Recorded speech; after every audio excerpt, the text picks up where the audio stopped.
Oluvannyuma addusiddwa mu ddwaliro Iganga okuweebwa obujjanjabi. Oyo muna yandindeeteire yanteera walenze n'agema n'alera. Ekyokusuula omwana ezakyo kikuwonya. Omwana oba nga akulemereire mutwale mu bantu be. Bazadde b'omwana ono tebakubiseeko kya mulubaale nga kati poliisi yatandise dda okubayigga. Ife tudaga abaana baba tuwe tubakuume. Ni gavumenti esobola okuuma abaana abo. Endato gitolamu. Ayenda mwana wo. Be wotegeera nga toli wiringi kuzaala. Tolamu endayo osuule. NTV akawungeza aboludde oluwabula n'okuvuganya gavumenti baanukudde President Museveni ku byayogedde nti babbira na Bukenya obululu mu kulonda okwakaggwa Luweero. Museveni aliko ekiwandiiko kye yaweereza bannamawulire mwe yasinzidde n'ategeeza nti ng'oggyeko okukozesa olulimi olusiga obusosoze aboludde oluvuganya beenyigira mu kubba obululu nga bwe babusonseka mu maboksi. Aboludde oluvuganya bagamba nti Mwami Museveni ensaalwe oluma olwa munna DP okuwangula. Oluvannyuma lwa Brenda Nabukenya okuwangula akalulu k'Eluweero, President Museveni yavudde n'akugumbula aboludde oluvuganya gavumenti ng'agamba nti beenyigira mu kubba obululu. Museveni agamba nti yafunye n'amawulire nti waliwo abantu abagenda nga batambula mu byalo nga bagaana abantu ba NRM okwetaba mu kulonda basigale eka kubanga ekibiina kyabwe ekyali kigenda okubasanza ssente. Agamba nti kino kyawe ekyanya aboludde oluvuganya gavumenti okulondera mu mannya g'abasigala eka. Ssenkulu wa DP Norbert Mao yasoose okumwambalira n'agamba nti omukulu ono ayogezeza busungu olw'okuba akalulu kamumega Eluweero. Aboludde oluvuganya gavumenti abalala nabo bagamba nti akalulu kali kabwenkanya. Kino ekintu kyamulumidde ddala kubanga Luweero ye constituency oba ye district gye babadde bayita Makka. Kati abavuganya NRM aba opposition okuwamba Mecca ekyo kyalumye nnyo President Yoweri Museveni. Kata alaze eggwanga nti bino bitubadde twogerako nti Electoral Commission infu twagala tukyusemu katakiriza naffe tewabaddewo okuba akalulu naye abantu bayogedde eyo ebadde statement ng'eri mu kalulu. Kyokka Minisita Todongo ne yakulemberamu enteekateeka za NRM mu Luweero agamba nti waliwo okutisibwatisibwa kw'amaanyi okuva eri aboludde oluvuganya gavumenti ssaaka akakyoka ebyokulonda obutabeerako ensimbu. Supporters were heavily intimidated by opposition. Our supporters were beaten. Our supporters were harassed. Even on the polling day, some of them were locked up in their houses. They didn't go out to vote. Brenda Nabukenya yasinza gwe yavuganya naye Rebecca Nalwanga obululu obusukka mu mutwalo gumu mwaka kaaga era nga Mao agamba nti kino kyalaga buganzi bwe yalina eri abantu. Alina okumanya nti buli candidate afuna olukalala lw'abalonzi mu buli polling station. Ate tewali teeka ligaana gwe okubuuza presiding officer n'obuuza nti oyo ani alonze erinnya lye n'olisalako oba okola tallying nga bwe tukola manually. So if you add up all that in all the polling stations, you will not come out with 16,000 votes. Ku akakyoka ebyokulonda kagamba nti kakyetegereza ebyayogeddwa Museveni olwo kalyo kabeeko kikaddamu. Abatuuze ku kyalo okunywa mu ggombolola y'Ebusimbi Emitiyana basungwadde ne balumba omuvubuka omu gwe bateebereza nti yasse omusomesa olunaku olwajjo ne bamutematema kutuusa lwe bamusse. Stephen okwagwa emyaka 30 yabadde omusomesa mu ssomero eyitibwa Mitiyana Standard yasangiddwa olunaku olwajjo ng'attiddwa wakati mu bukambwe abatemu abatannaba kutegeerekeka. Omulambo gwa Lukwago gwasangiddwa nga gusuuliddwa mu kisaka wazira nga guliko ebisago eby'amaanyi ku mutwe. Poliisi yazze n'embwa ya yenkesi era ne bakakayumba kwe yasibidde. Kyokka kino abatuuze tebakiriziganyiza nakyo. Era mu kiro ekikeesezza olunaku olwaleero abatuuze bazinzeeko Charles Sewankambo bo gwe bateebereza okutta omusomesa Lukwago ne bamumiza omusu. Kwe kumulumba ne bamutta ne bamutematema n'ebiso nga bagamba ne banamukwata ne mutwala ku poliisi ejja kumala emute. Ono abatuuze baludde nga bamwemulugunyako era olumaze okumutematema omulambo gwe ne bagusuula mu musiri gwa kasooli. Omuvubuka w'omanyi nti olina kyoyagala kola naye oyo omuvubuka gwe basabadde nga atega abantu mu kkubo ababba oba tolina ssente akuttirawo. Bano bagenze mu maaso n'okunoonya babadde akolagana nabo era ng'omu ku bo ssentebe yamutaasizza.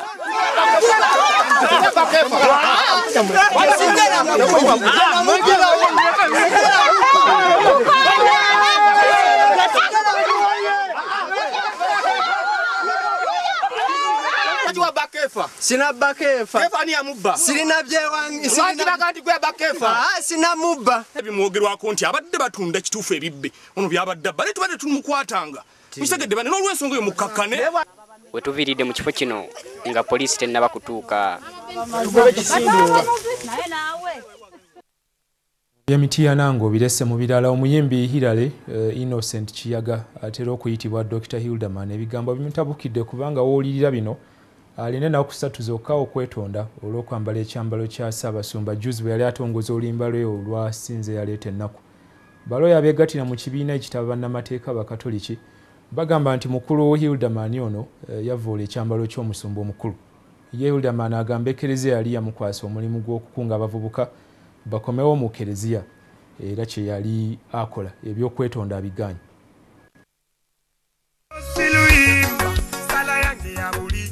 Mayinga mwendo omwaka guno omuyimbi w'ekibiina kya Golden Band Innocent Hilale Kiyaga abanjigo bamanyi nga Dr. Hildaman yatongoza olutambi lwe olwasinze yaleeta ennaku mwe yali ayambalidde ebyambalo bya bishopu ekintu ekyanyiza abamu ku bakatuliki. Lwaleero waliwo bannamateeka abavuddeyo ne bawa Dr. Hildaman ennaku 3 yeetonde era aweeyo n'ekyambalo ekyo. Ekirayiro maze okiteekako omukono era tisigenda kufuna buzibu bwonna bw'anaagaana okwetonda n'okukomyawo ekyambalo ekyo okumutwala mu kkooti. Dr. Hildaman tulowooza nti muvubuka alina emirimu gy'akola abantu bagisiima naye se twagala atalabike nti mawale bw'okola ensobi ng'eno bwe yalabise kwetonda. Bannamateeka bano beegattira mu kibiina ekibagatta ng'abakatuliki. Bano bagamba nti bagezaako okutegeeza Hildaman nga bayita mu ssentebe w'ekibiina ekitaba abayimbi ne Katemba aveeyo yeetonde naye n'agaana. Naye ate ffe ng'abakkiririza mu Kereziya Katulika ffe tujja kuvaayo okukozesa amateeka okulaba nga ekitiibwa kya Kereziya kisigala nga bwe kiri. Kubanga bw'aba yavuddeyo n'atandika okuwa omukisa teri luyimba lwa Hildaman lwakola oba lwabadde akola ebbanga lyonna nga lulimu woweera omukisa. Wabula bwe twogeddeko ne Hildaman wamu ne maneja we Joseph Bukenya batugambye nti bo tebafunangako kiwandiiko kyonna kibayita kwetonda n'olwekyo tebalina musango. Sinabafuna baluwa yaabwe entongole era oli bw'afuna ebbaluwa bakimanyi acknowledging nga n'agamba nti nfunye ebbaluwa yammwe gye mumpandiikidde njagala bagibalage bannamawulire. Bano era batutegeezezza nti Kereziya yali yabakwasa dde omulimu ogw'okukunga abavubuka bakomewo eri Kereziya era nga kati bano ababavunaana banoonya byabwe. Omuyimbi bifo nga lonkitendaba kubaawo yafuna essimu ng'eviibwa ddala mu woofiisi ya Spian Rubaga ng'essimu eyo emugamba Dr. Hildaman tukoze tutya okuza abavubuka mu ddiini yaffe ng'abalokole babatutwalako. Kaakati Hildaman ekyo kitako okwambala nga bishop okwambala nga faali kyo kiri ku ddiini ye yali alumirirwa ddiini ye awo yali atandise omulimu. Wabula Dr. Hildaman si yasoose okwambala ebyambalo bya bakabona naddala mu kisaawe kino ekyakatemba n'okuyimba. Mu 2007 Titi Tabero yayimba oluyimba lwa Nsonyiwa Faaza omwali abantu abaali bambadde nga bafaaza. Dini Lobo Wasava, NTV Akawungezi. Ebya Hildaman bigenze okugwa ng'eddakiika ziri 14 eziyise ku ssaawa emu. Tukomawo n'ekitundu ekyokubiri naye kankubulire ebimu ku bikiremu. Ssaabalabirizi Ntagali atongoza okuzimba ejjolesezo ly'ebyafaayo Namugongo.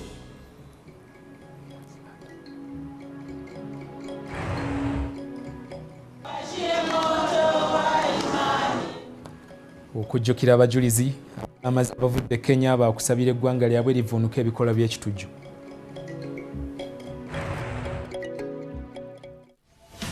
Ekifo ekimu kissa Wamusu n'ekyalo ekiweddeko abamanye bakiraza mumwa. Tugenda kutuuka gy'oli oyogere naffe ebikwata ku kyalo kyo, embeera mw'okolera, ebyobufuzi, ebyobulamu n'ensonga endala nnyingi. Ebyogerwa tebiyita. Tuusa eddoboozi lyo. Yogera naffe buli lwakuna butereevu ku NTV Akawungezi.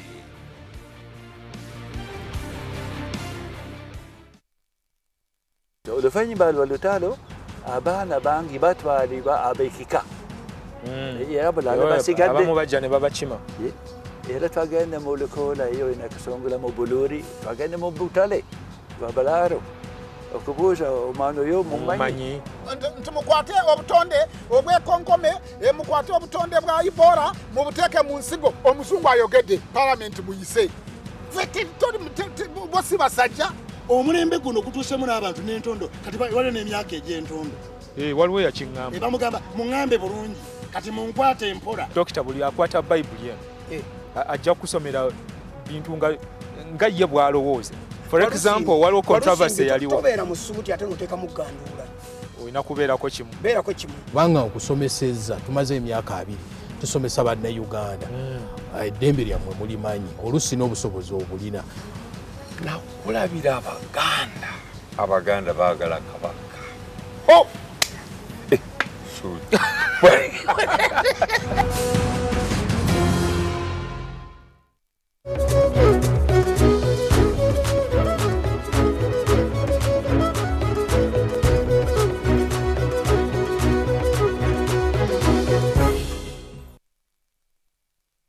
Kanisa mu Uganda egguddewo mu butongole enteekateeka y'okuzimba ejjolesezo oba museum y'ebyafaayo ebikwata ku bajulizi ba Uganda e Namugongo.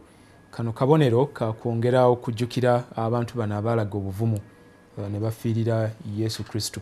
Omukolo guno gukulembeddwa Ssaabalabirizi Stanley Ntagali ng'ali wamu n'abasumba abalala okuva mu nzikiriza ezitali zimu zeetabira mu kibiina ki Uganda Joint Christian Council.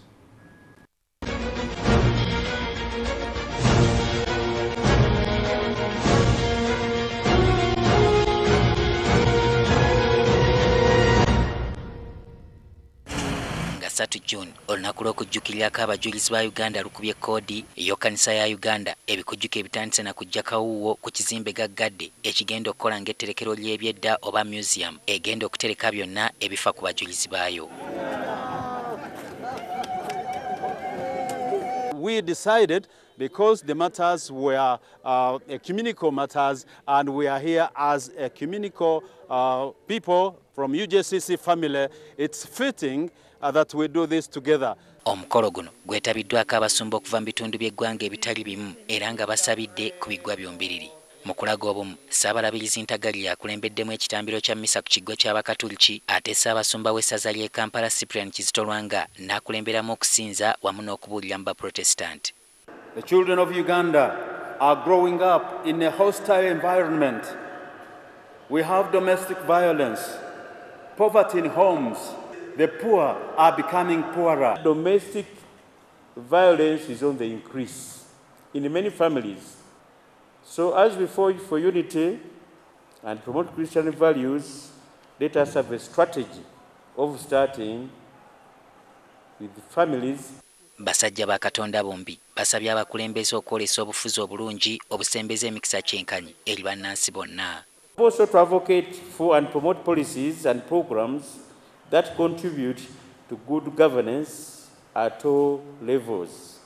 Lwanga era asabye ebifo nga bino byongerwa okuyooyootebwa wamu n'okukuumibwa obutiribiri.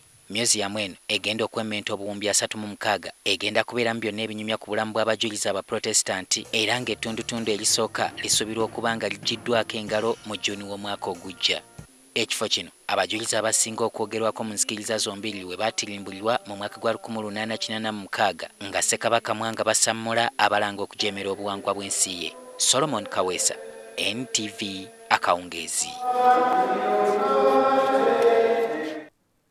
Mu bufo obwo obw'okulamaga n'abajulizi abalamazi abavudde Kenya batubuulidde nti ekimu ku bibaleese e Namugongo kusabira ggwanga lyabwe livunuke ebikolwa eby'obutujju ebyefuze eggwanga eryo bifiiriddemu n'abantu abawerera ddala. Katufuna ebisingawo.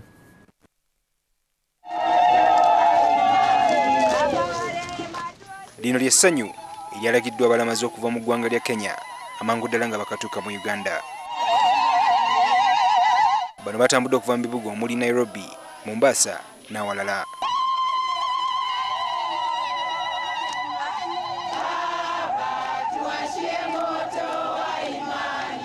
Buli mwaka abalamuzi bano batambula okuva mu mawanga ag'omuliraano okwegatta ku balamazi abalala e Namugongo okujjukira abajulizi ba Uganda. Era bano wano we basinzidde ne baweranga bagenda okukozesa akisa kano okusabira ensi yaabwe ya Kenya okuvunuka ekizibu ky'abatujja abagitigomya ensangi zino. So me as a mother, we have decided to join hands together that we can pray for our nation because right now in our country we are having a lot of wrangles. If I was walking on my own as a person, I would be scared. But because I'm working for Jesus, I'm not scared.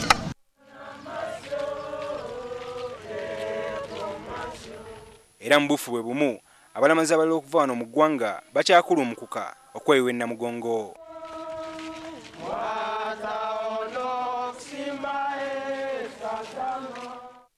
Bano tubasanze mu Bende nga bavudde Kasese ne Fort Poto. Bano bategeeza nti ekisinga okubazaamu amaanyi be bantu abagenda mu maaso okubegattako buli we bayita. Baitatsaazo no namba twakeka muhanda tuli bantu benyi muno sobora kukatuli bantu katano na. Bano basuubira nti ku Lwokutaano olunaazibira nga batuuse Namugongo.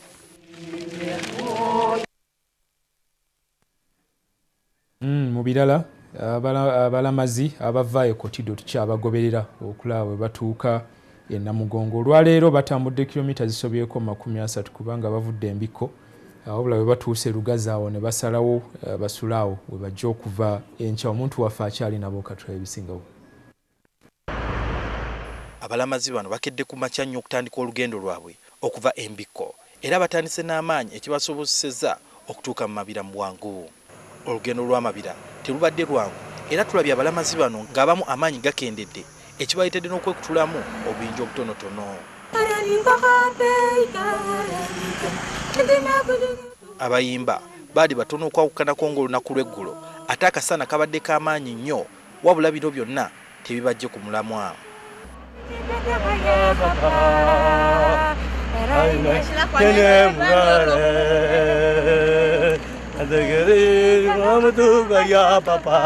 Bawumudde emirundi 3 mu Mabira era oluvannyuma lw'okumusomoka badde nga batikuddwa omugugu. Mu kibira kino kyokka bamazeemu essaawa 3 nga batambula.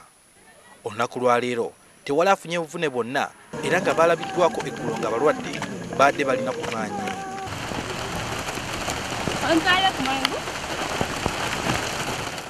Kyokka embeera y'obudde ekyuse era enkuba ennyingi n'etandika okutonnya nga tuyingira Lugazi. Kino wabula tekijje muntu yenna ku mulamwa.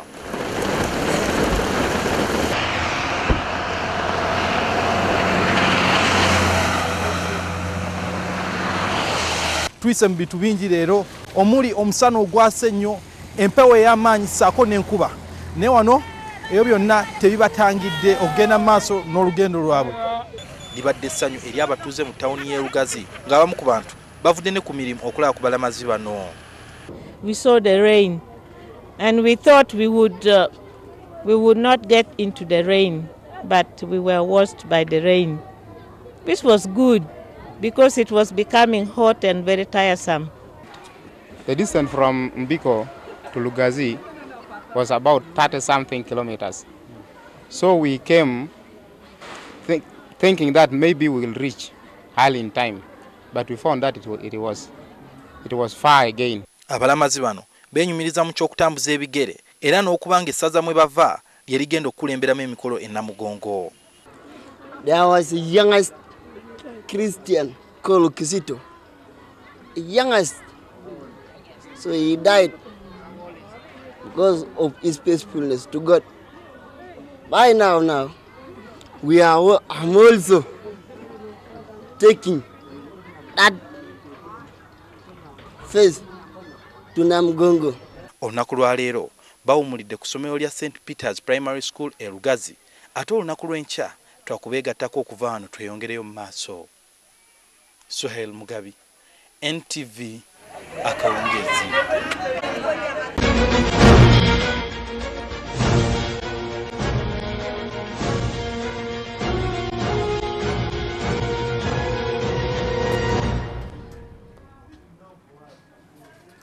Byonna ebikwata ku lunaku olwa 3 June olina kubeera ku NTV tujja kuba tubikutuusaako mu bujjuvu bwabyo.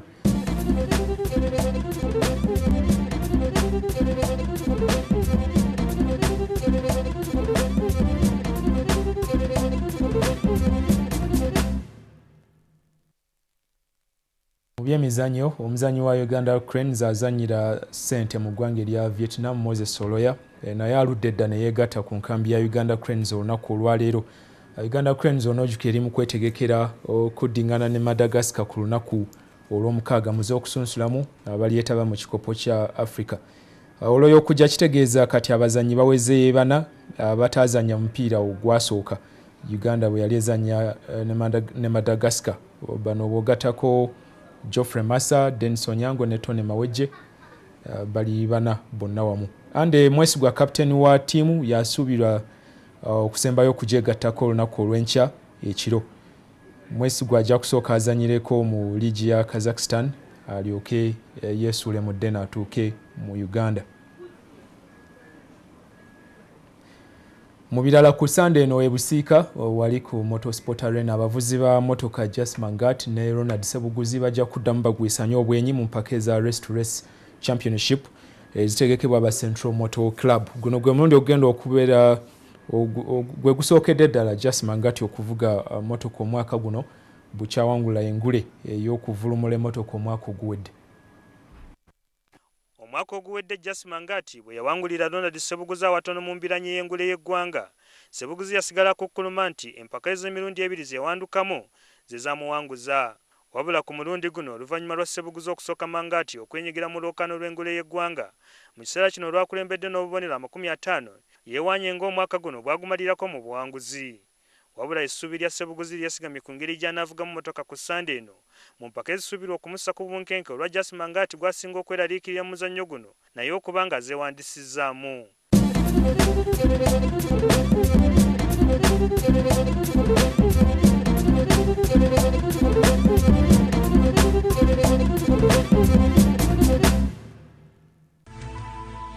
NTV, turning on your world.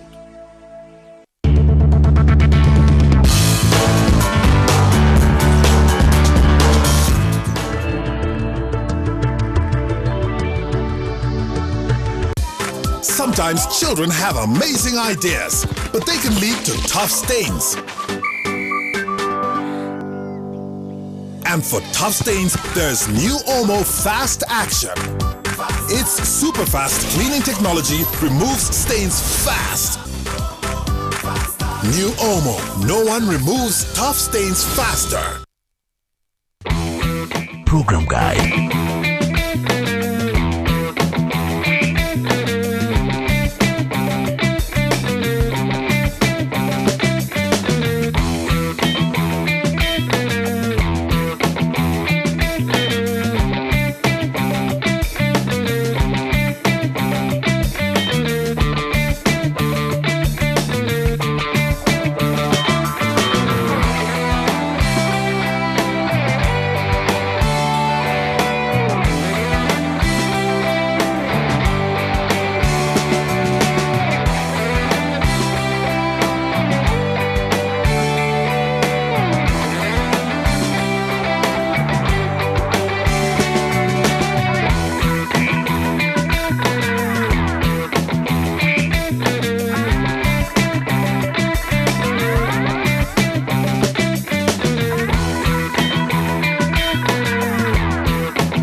Today's highlight with nice and lovely body lotion.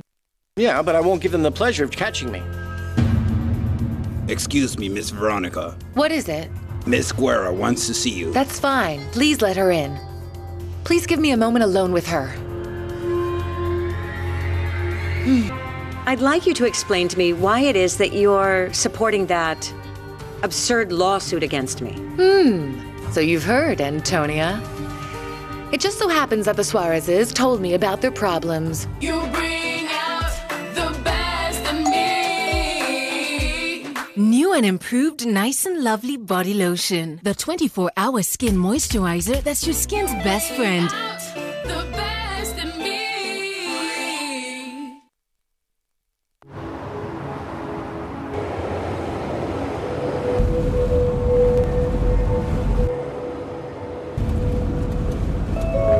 And the change of government won't stop a thing. I've run out of fingers counting the number of multinationals setting up here. What about the 3 companies that announced their plans to launch last week? I say they're shortly. Me, I'd be looking to sell. At what price? More. Much, much more.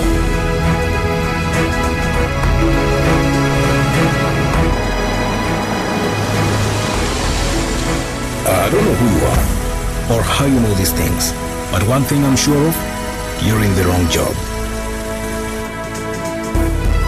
Here, call me tomorrow at 9 o'clock in the morning. I'd like to hear more from you. Are you ready for your big break? The East African, understanding the region.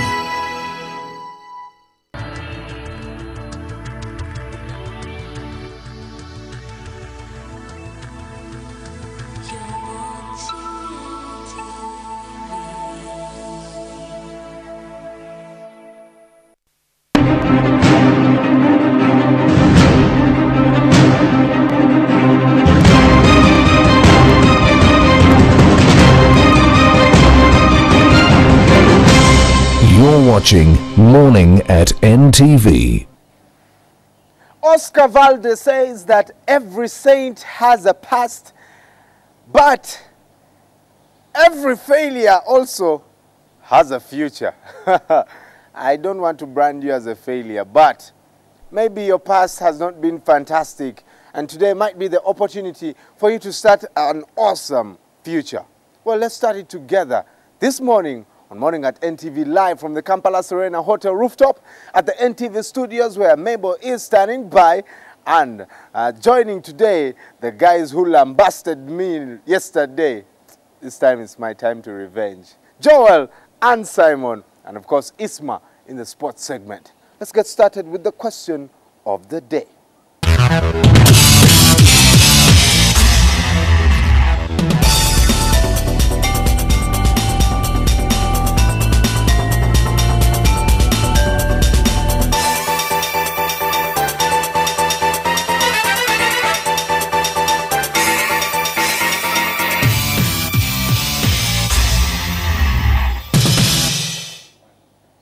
Well, if you're good with your geography, get us on our platforms: Facebook, Morning at NTV. The Twitter handle is at Morning at NTV. And of course, the SMS line is open, 6565. Good luck to the first 5 respondents of that questions. You'll walk away with the mag from Morning at NTV. Enjoy coffee in your home or in your office. And yeah, let's start this beautiful day together. Mabel is standing by at the NTV studios at the International Conference Center. Good morning, Mabel. Good morning, Brian. Good to see you after a day or so. I hope you are healing properly. Well, moving on to the news making headlines this morning. The Anti-Corruption Court has issued a warrant of arrest for the Director of Budget. And over 2 million schoolgirls in Uganda miss 30 days out of the annual calendar. And former Vice President describes the office of the Vice President as irrelevant.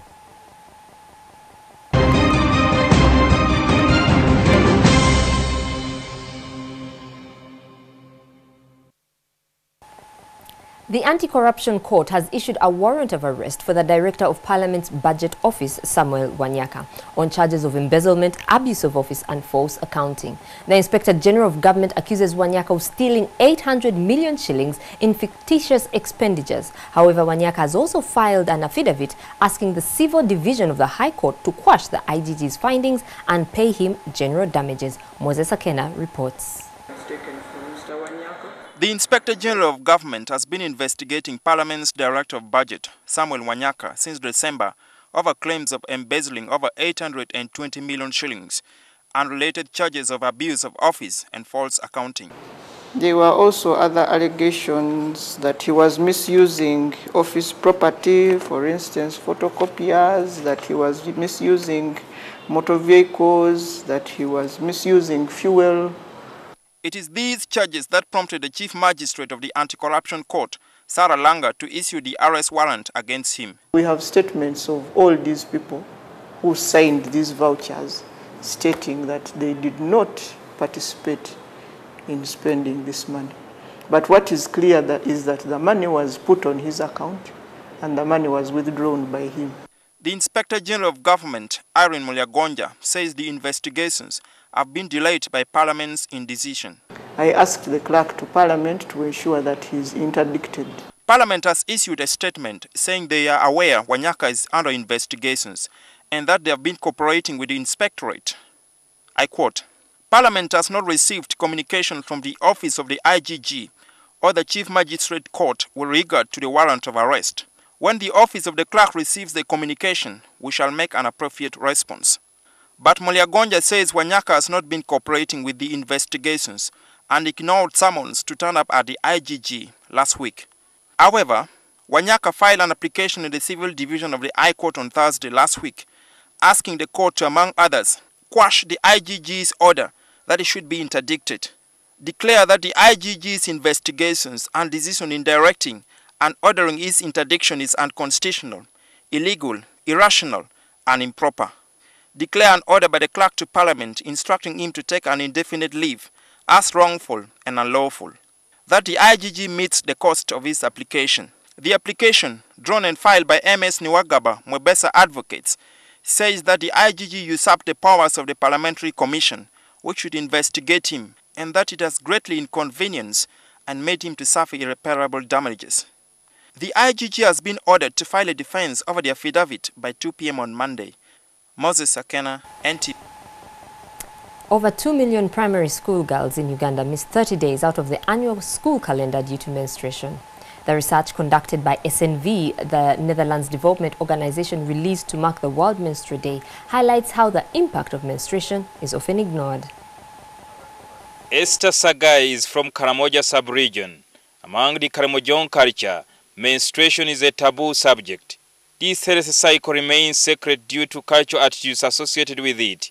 Of course, they have these big skirts, so they use their skirts for cleaning blood. To some, menstruating girls are stigmatized as they are considered to be contaminated and dirty. I had fear. I used not to talk to my fellow friends because every time I would think they will abuse me. Doctors say menstruation is not a disease as some Ugandans call it, and could start when a girl is as young as 9. The girl will menstruate earlier, will start menstruating earlier than when the mother started. A very respectable person among the audience said he did not know about menstruation at all. He was married. The Girl Child Education activists say the silence must be broken so that the problem associated with the menstruation are addressed.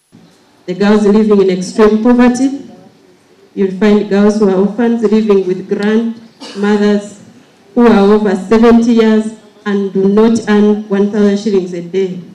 The research says over 60% of primary school girls stay away from class during their menstrual cycle. But this day has been chosen because, on average, a woman goes through her periods after every 28 days.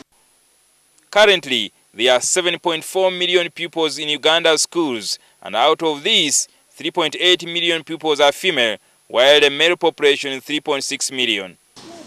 57% of the girls are not going to school because they are experiencing their periods, and therefore the school environment is not conducive for them to remain at school.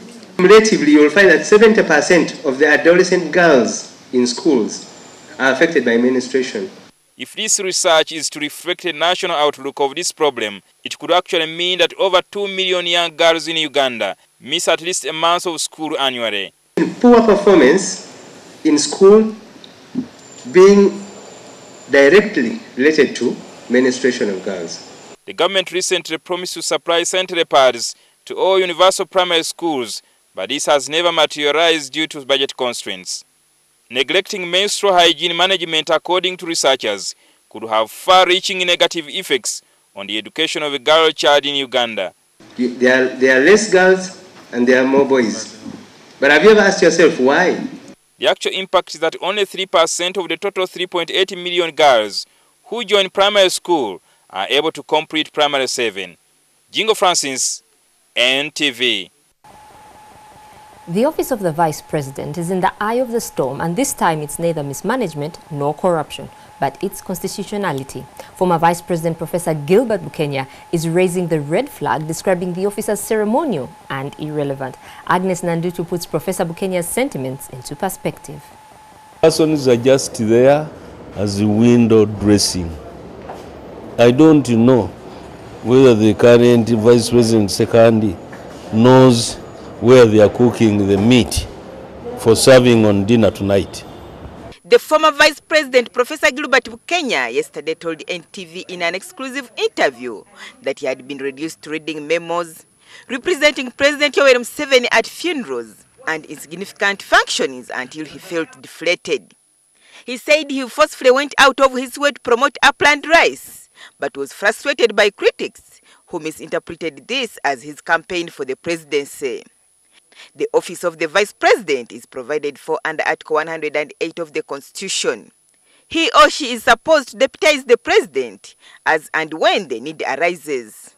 According to the Constitution, the Vice President, who is appointed by the President and approved by Parliament, can perform other functions as may be assigned to him or her by the President, or as may be conferred to him or her by the Constitution. The office of the Vice President is a very strong office in the land. One, because it is an office created and established under the Constitution of Uganda. Though the Constitution does not outline other duties of the Vice President, MPs say it is incumbent upon the appointing authority to make his or her deputy busy. The principal must come up with the job schedules for the Vice President. And that cannot be put in the Constitution. That's an administrative issue. While NRM MP Hamson Obua thinks it's the individual in the office to make himself relevant, opposition MP Wadri Kasiano says the current president has made the Vice President's office inactive. That, in my opinion, needs a creative and innovative individual who will be able to come up with activities and programs that should be implemented by that second highest office, which is established under our national constitution.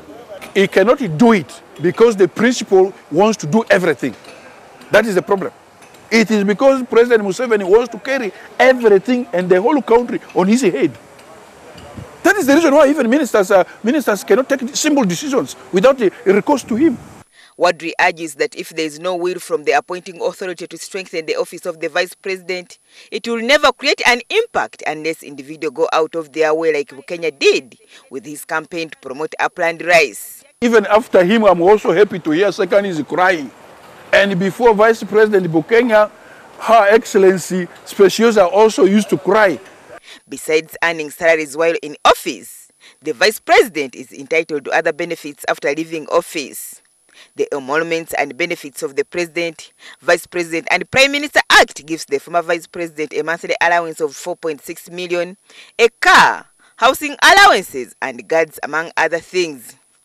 Agnes Nandutu, NTV, Parliament. 4 days ago, 22-year-old Josephine Nambogo died at the hands of her jilted boyfriend Moses Muhanji. Some Ugandans, in a sympathetic gesture, have turned to social media to join the hunt for Muhanji, who is said to be in hiding. The post bearing Muhanji's photograph is being shared fast, with a call to inform police when he is eventually found. Muhanji stabbed his girlfriend on Sunday evening at her parents' home in Namasuba, in what the family say was a well-thought-out plot. He came here. He didn't find her around. He came into the house, entered my mother's bedroom, checked under the bed. There was one room which was closed. He tried to break the door and he failed. Then he came out and broke all the glasses, removed the curtain to check whether she was inside. To this family, Muhanji's actions would have sounded alarm bells, but this was not the case. Josephine, Nambogo's family members, did not read into the uncharacteristic behavior of her boyfriend, and it was only until she was killed that they realized that this had been a long-planned mission. On Saturday evening, it is said that Muhanji visited Nambogo at home with a motive only known to him. Was coming in and out without them being aware. Nambogo had always been warned by her family about her boyfriend, but she turned a deaf ear. Before even she got the first child, I tried to warn her so much, but she couldn't listen. The next evening, which was Sunday, Muhanji accomplished his mission, waylaying his lover just outside her family home in Namasuba. I found her, she had fallen down with a lot of blood, and she has been stabbed 9 times in different parts.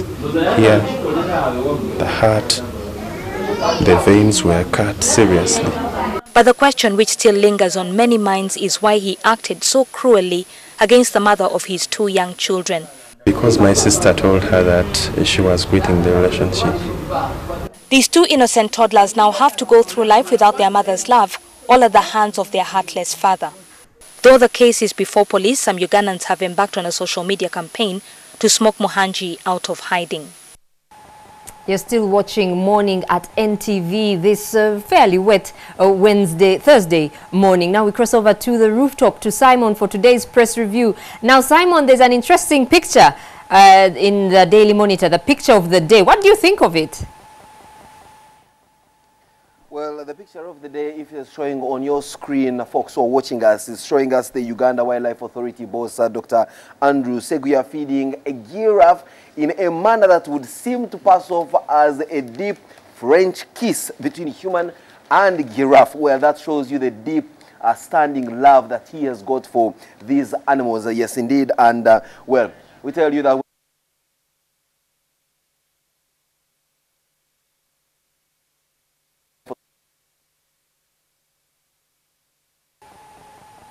beyond the elk. Seguya's love for animals is legendary, but if you doubt it, this Sunday you can tune in to Desert Island Discs. He will be the guest there talking about his life and times. And that's the story and picture that speaks 1,000 words on page 2 of the Daily Monitor.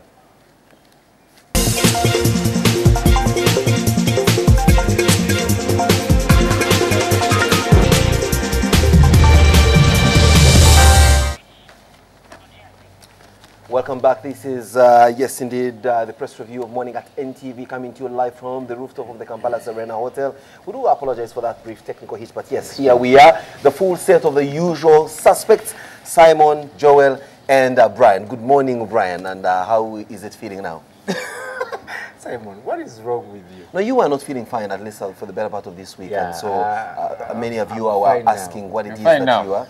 You look so. What have you been suffering from? You can jump up and down. You two men are mischievous. There's been this disease of people having numbers, you know, on their bodies. Where was your number?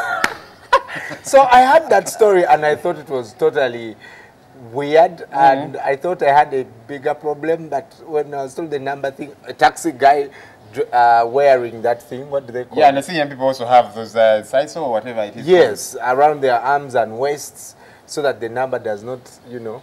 So you don't have a size anywhere on any part of your body? Hell no. Okay, good well, for there you. we have it, Brian, alive and kicking, and of course, yes, doing it as he always does it for TV. Good morning. We're looking at the Daily Monitor this morning and the red paper. The Daily Monitor this morning comes to us with a huge headline talking about some 34 billion Ugandan shillings, which are pensions and, of course, Provident Fund, National Social Security Fund, spent in buying new shares in Umeme. And the headline is the 34 billion NSSF Umeme deal is sparking a fresh row. Now we see that the permanent secretary who sits on the fund's board that we're talking about past Virginia rights to disassociate himself from the decision, but acting managing director Geraldine Sally says they received all approvals. Now, of course, you know that the National Social Security Fund and or any other government body, corporate, seems to always suffer from this kind of machinations where you find every stakeholder, even those who do not participate or who don't even contribute, thinking that they have a huge stake.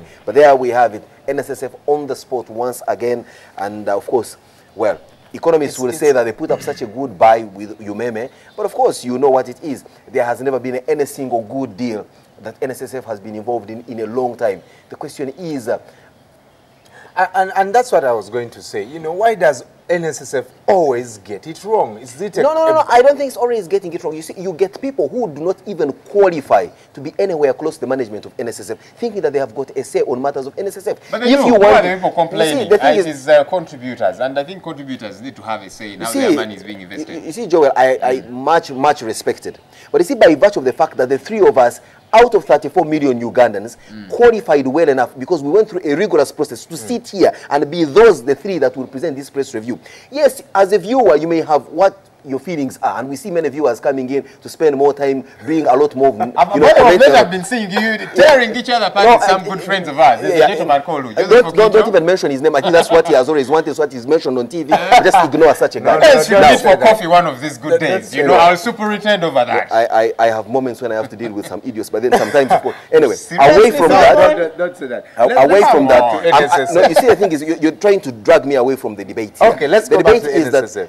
I mean, as viewers, they may have a say on how this show is conducted and all that. But you see, people must respect the fact that you are there and people are here. And I also think that's You're not trying to say that we are Mr. Know-it-alls. No. You see, I can appreciate advice, but I also cannot appreciate condescending gazumping. You see, at the end of the day, by virtue of the fact that you're seated here, it means you have qualified yourself against many millions who would have been taking place in this place. And so, this one thing of saying, are you saying when you're a manager, you must bite the bullet and make certain decisions. Of course, your decisions will not please all, but at the end of the day, you will have the Herculean task of being the what? The manager. What happens if you have a consistent failure to always make the right decision? Temangalo, the land at Namirembe Road. What was wrong with Temangalo? What was the wrong decision? You didn't want NSSF to buy we all know what happened. No, I'm just asking.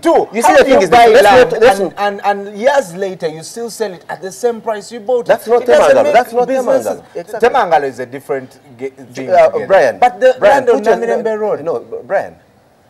Do you have some land somewhere in this town? I have land. Do you know how much it cost when you bought it? Yes. Some people will think that and the money that some people will think that you possibly bought it below market value. Others will think you bought it above market value. At the end of the day, that's his private land. Listen, at the end of the day, I mean, I am saying some people, and I'm talking about people maybe in his own household. You see, at the end of the day, he also has some stakeholders around him. So at the end of the day, we should also cut some slack to people who are given the mantle to run these affairs. And yes, if you think that the NSF management has made a mistake, like you think they have done it previously, of course there are modes of redress, and we've seen NSF managers going to jail. Please send them to jail. All right, let's wait for Geraldine Sally to be in jail, maybe. Well, maybe we should call Geraldine Sally, because even Pius Bijirimana is saying he was not part of the Call Geraldine to do what? To sit here on this show? To come and explain. Yes, Jamwa, listen, every month, listen, okay, guys, listen, Brian, Jamwa sat wait a minute, sat on no less than 10 TV shows around his time. Richard Byarugaba is still, even now in his limbo, still attending to TV interviews. TV interviews, for the most part, do little to change the perception that most of you Ugandans have about NSSF. Most of you Ugandans who don't even contribute to NSSF. I saw you hosted my friend from the National Medical Stores. Moses, come about. Did it make him any more of a sense because he came here and explained it? All right, let's look at what Daily Monitor is saying. I can't rule out standing in 2016. This is Kanu Kiza Besigye. He's for quite a while been saying, look, I am not going to run in 2016. On account of the way things are. But he believes that... who is Dr. Kiza Besigye here? Dr. Kiza Besigye is a politician. Who are politicians? It is people who say A, and then do B, and even add on C. So, for Kiza Besigye, for me, this is neither surprising or even out of place. And indeed, he has his right to contest. But where did he say this? You may wish to tell people. He was speaking to the BBC's Hard Talk, where he, spewed out a number of interesting scenarios. And for those of you who missed it, well, the Daily Monitor here does have a story picked up from that BBC interview. Well, now, the AC is yet to respond to Museveni's rigging claims, but Dr. Bagdu Kigundu here says, but there are agents. Every serious political party and candidate must have agents whose duty is to look out for something peculiar. The other day when we were doing this comprehensive coverage on Luwero, when they were announcing the winners, none of the NRM people were available. It was only DP and Nabu Kenya. Now, they knew what to expect, one would think. And two, does NRM actually think that it was going to win that election?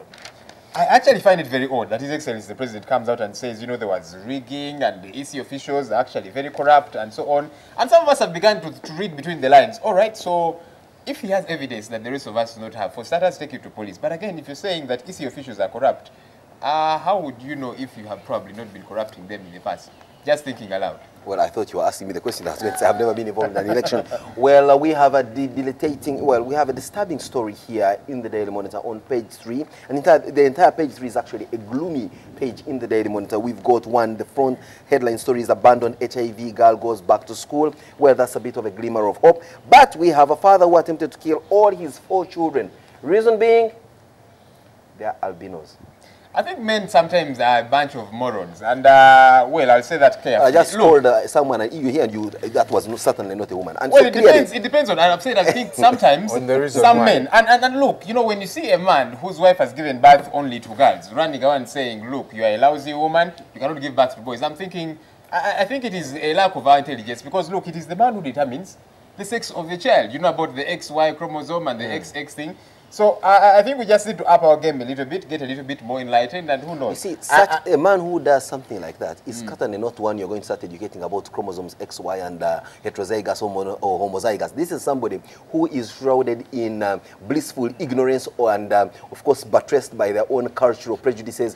That is exactly the kind of person we are talking about here. I think there needs to be a cultural change. There needs to be a change of people to know that, look, and I do not know your levels of spirituality, guys, but you know that very well, I think, and this is a very highly spiritual country. We almost believe in anything that seems to give us a glimmer of hope outside the realms of You're not talking about reality. The matters who are walking thousands of miles, right? That's true, but you see, if you do not even hold it to the spirituality and know that these children are a gift of God, then clearly you are in the wrong place in the first place. So for the benefit of some of even of our educated people who may not know, I looked up the definition of albinism.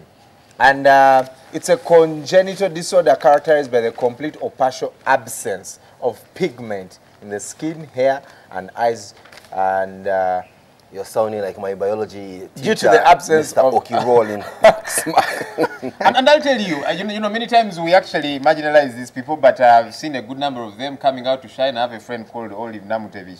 She's shining out there, you know. The first time I met her, I was thinking, now who is this? But you know, as you get to know this person, all of a sudden the pigment issue disappears. You begin to view them for who they are, and we need to do a lot more of that. Right. Indeed, and that's what should be the case with other people who find themselves in such unfortunate situations, HIV positive people, or people who find themselves in a form of disability. Yes, those should be appreciated for who and what they are. There shouldn't be any stigma towards people. Yes, Brian, I'm talking about disability and you. Well, absolutely. I don't know. It's just because my disability is on the face, but very clear. Now where are you pointing? Well, we know that on in the inner pages of the Daily Monitor we have, if you remember him, that outrageous shooting in Luzira by a soldier who had just returned from Somalia, only to find that his wife had been involved in, you know, other extramarital relations, and out of anger and rage shot and killed 3 people, including that woman. He was sentenced to 30 years in jail, but yesterday his sentence was reduced to 15 years in jail. Quite some relief for him, but of course justice served, keeping him away from society. 2 things here that seem to be in contrast. Now, this is President Museveni on Luwero by-election. He says elements from the opposition totally lack in ideology or mission other than the thirst for power and money, engage in rigging. Now, there is a commentary here by Daniel Karinaki. He says, Museveni should know a lot about electoral fraud. He is a beneficiary. Okay, Daniel. Well, in the red paper this morning, the headline is NRM voters register stolen. Yeah? Yeah, we've heard about national voters registers being stolen, and some people have blamed the NRM officials or members. So why should the voters register is stolen? 60 MPs plot to quit the NRM. Where are they going to? Will it injure NRM? If they do quit, maybe it will. But you see, many of these members of parliament, especially who belong to the NRM party, those positions are held by His Excellency the President. He goes out there, campaigns for them. It's just like, you know, Simon, if I go out there, look for a wife for you, vibe her like the young people like to say colloquially, and present her to you on the wedding day. Look, I'm going to be calling the shots in this relationship. So when you find me having coffee with her tomorrow, you will not complain. So and that's the case with these guys. You know, he gets his constituencies. So that explains why you have, really do not belong to them. 4 guys who don't agree with the NRM, but they are struggling. They have gone through court and back, haven't paid their lawyer. All they are doing is trying to struggle to stay within the NRM. You've got I mean, yes, you have got a member of parliament representing, is it called Busiro? This constituency in Wakiswa district. Another friend of yours has been fighting. No, I've not been fighting him. I've only just been critical about him. And he's not leaving the NRM. So are we saying that they blow hot and cold? They threaten to leave the NRM, but they don't leave the NRM? Well, let's dare them. Let's dare them leave the NRM. And certainly, maybe that will also solve much of the problems that they claim are bedeviling this country. They will go and show us the light from wherever they go. We welcome them. What else is in the red paper, Joe? Also, 4 sub-counties from Mbarara were annexed to Mbarara municipality. Now the leaders say they want to join Mbarara city. And the question has always been, you know, for example, some towns want to be elevated to city status. And what does it take to be elevated to city status? Well, you just have to be one huge slum like the capital city is, and that way you become Kampala. This all right. Question. Somebody here asks, are NRM youth being honest? Well, you have seen someone called them overgrown youth. But overgrown youth. But some of these guys, and I thought this is the paper where the picture was. Some of them look old enough to say Brian Mulondo. Well, you know that in your Daily Monitor this morning, you've got your favorite pull-out for your cars. You know, we men love our cars, and therefore my car magazine is in the Daily Monitor, telling us about luxury in riding and, of course, putting some cars face-to-face, but also, most importantly, featuring how to report an accident. Many of us have been involved in such skirmishes, and so sometimes you do not know what your first point of call should be. Should it be your spouse? Should it be the police? Should it be your spouse? Or should it be your next of kin, whichever way you look at it? So that is in the Daily Monitor this morning. And whatever you do, they say failure to report an accident is a crime. Well, so first of all, no. Listen, at any one time you are committing a crime. I think even sitting here, according to the law, there could be 1 or 2 crimes being committed. But yes, or perhaps to some of our viewers who might found you on social media after I want to ask you. One day I witnessed, you know, an accident with a friend from Denmark, and she's telling me, Brian, let's stop and take this guy to hospital. I'm like, I can't risk that. Yeah, this is Uganda. Really? If I go and get that guy to hospital, I will be charged for murder. No, come on. You explained the circumstances under which you took the fellow to hospital. You found them there. There are people that So you haven't seen that happen? So the best I could do was to call the police to come and collect him. It will take forever, and by the time somebody is going to risk, because when you get that body to Mulago, when you get that man to Mulago, one, you're guilty. You pay all the bills. You write a statement. That's what happens. What statement? Of course, indicating what happened, how you got there, etc. Where do you guys Brian, if you find yourself in such a predicament, you will want bystanders to help you. And I think we need to encourage that. Of course, but unfortunately, the police, which we trust, if I take a person who has got an... Okay, I don't know about that. Sometimes. When you get Kasete has got an accident, they'll tell you, okay, you're the one who knocked Kasete. Pay all his bills, and we are going to charge you. And you're thinking to yourself, really? Has that happened to you before? It has happened to friends. Well, let's get a bit lovey-dovey this morning. Yes, we are looking at Heart to Heart, the magazine for people who are out there looking for love. And yes, well, here is some...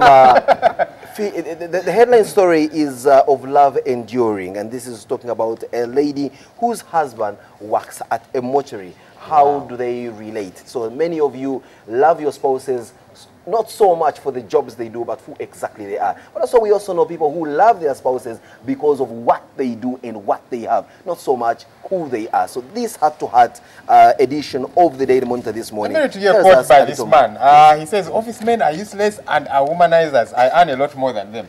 You guys work in office, eh? Could they be talking about any of you people here? You know, I much respect to that guy. You can't...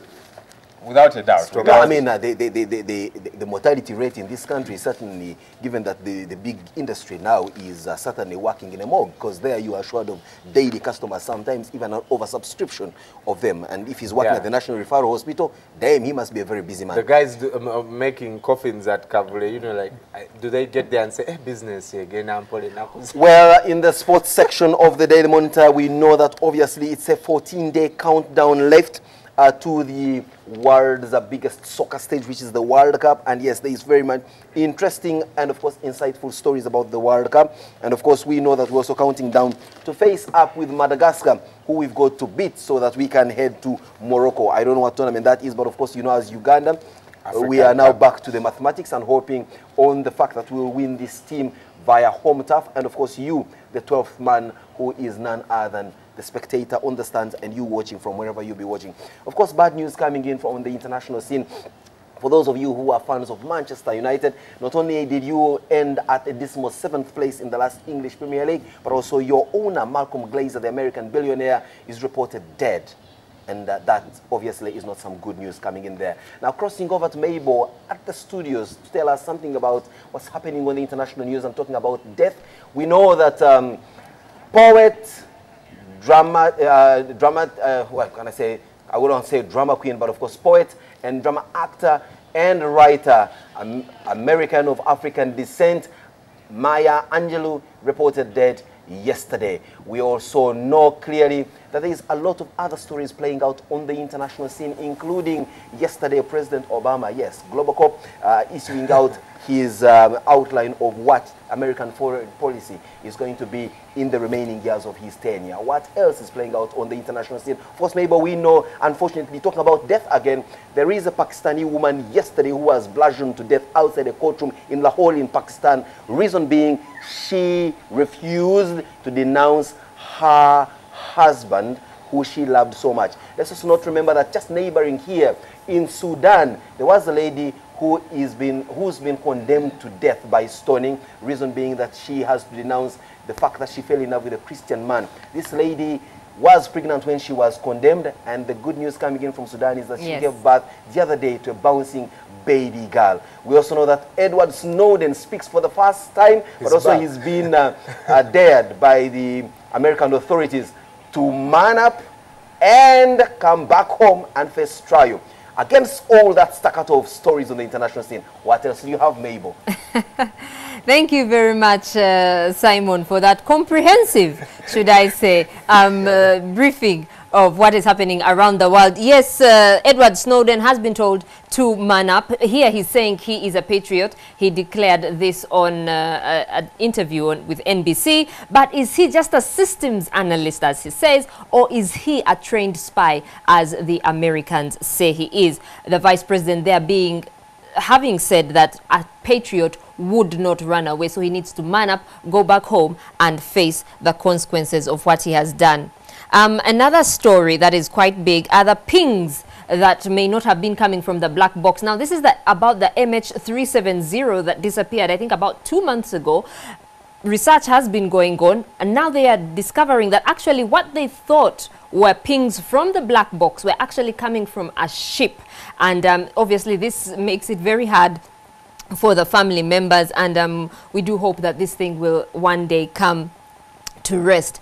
In Asia, we know China has been stirring the waters, especially over its claims to the oil and gas-rich South China Sea. Now, the Chinese Prime Minister here is preparing to give a speech at a regional forum where he is declaring that Japan is going to take more control over security in the region. And that is something that is going to be welcomed by other smaller countries in Asia that probably fear China and are looking to Japan as their new friend.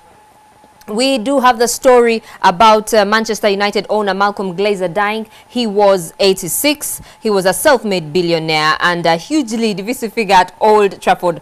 But yeah, quite sad there. And also, like Simon did say, Maya Angelou dies. She also died at 86. She's the author of the book Why the Caged Bird Sings. She rose from poverty to become one of the first black women to write a bestseller. And I'm sure most of us have heard of Maya Angelou. She died in her sleep, and lots of pictures here of her with Desmond Tutu. You know, she was just one of those people who had, I guess, gone out of the box during the civil rights movement in the 50s and 60s of the United States. On the BBC page, we still have the rebels fighting in Bangui in Central African Republic. They have killed at least 11 people in a church, and that is very sad. On to football. The World Cup 2014, Cameroon have agreed to pay each player about $104 US for the 23-man team that will go to play the World Cup in Brazil. It's less than what the players actually wanted, but at least according to Samuel Eto'o, it is something, and they are happy about that.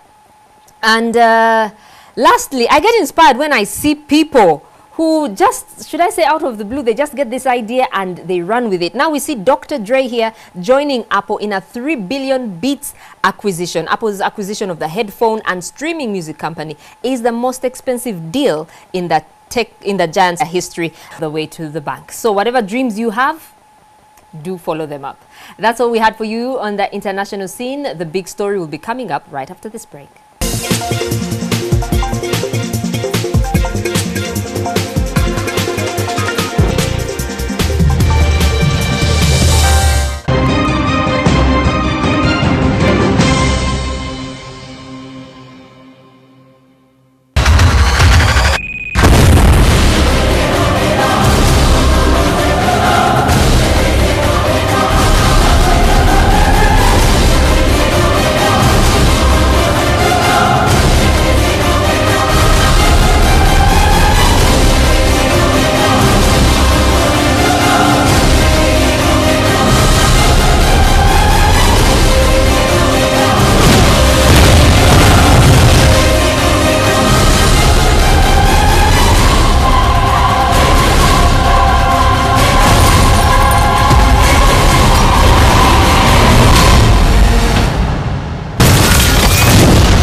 You and I ever gonna have a chance to be sisters? You want the baby to have my name? Would that be okay? Son, I'm happy you came. Yes, especially since I thought you were shunning all things Newman. I have my own reasons for showing up. What did you say about him? I'm sorry, attempted rape. Okay, look, whatever you think you know about him, you don't know his heart. If there is a way to make me feel more miserable, you will instinctively find it. You gave up the one woman you loved, and now you're having a hard time figuring out how to move on? I can't imagine who would want to hurt a good man like you. Okay, you know what? I don't need you telling me how to feel about Lily. Are you pregnant? No. Then why are you trying to alienate Tyler? Has something happened between the two of you? Are you afraid that I'm gonna do something to ruin your marriage, or that you will? Why don't we have a party? I'll bring Nikki and bring your siblings. How's that? Now, what are you gonna do? You gonna blackmail them this time, or are you gonna bribe them? Looks like Mommy's not the only one who knows how to make up a story.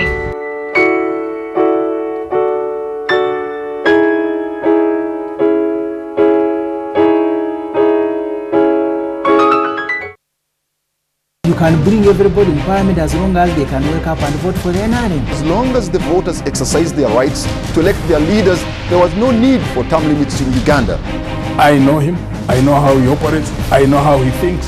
There are ways you can go around these obstacles. Why should I conduct myself as if I am Muyai? It's absolutely true. I admired the President Museveni. Is the ICC a farcical court targeting African leaders? You cannot tell me that the whole trouble Kenya had revolved about only the two individuals. The money is not in the budget of this financial year. You can't beat God. You see, God is polygamous also. Look at Jeremiah chapter 31. The security of this country will largely depend on the contribution that the people make.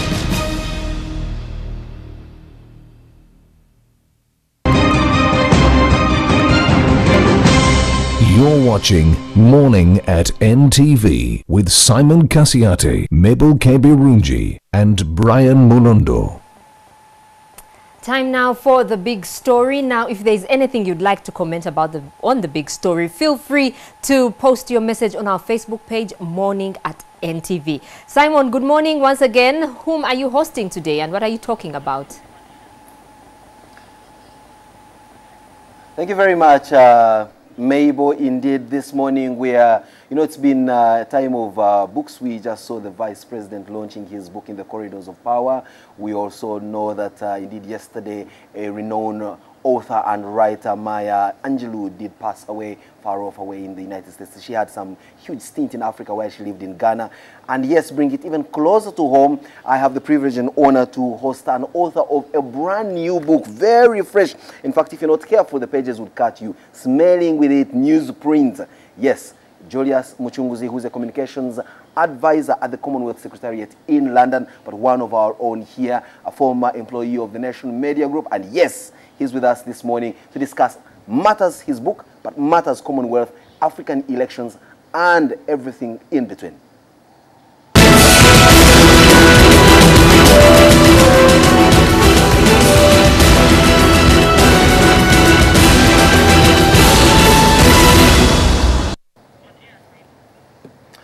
A very good morning once again. Welcome to the big story. This is that segment of Morning at NTV that breaks it down for you and looks at the critical issue much more deeply with a magnifying glass. Now, from a small boy burning charcoal and selling deep-fried fish on the shores of Lake Victoria to raise school fees, to finally ending up working and shaking hands with kings, queens, presidents and prime ministers, Julius Muchunguzi's story is indeed one of hope, determination and absolute resolve. And so this morning we have the privilege and honor to host with us the communications advisor at the Commonwealth Secretariat in London, who is none other than Julius Muchunguzi. He's written an interesting book titled The Story of Keeping Hope Alive. But of course it has should I say a kicker or an upfront called Once Upon a Time. An interesting book. Maybe we need to take a look at it. I have it here with me. It's a story that chronicles his life's journey.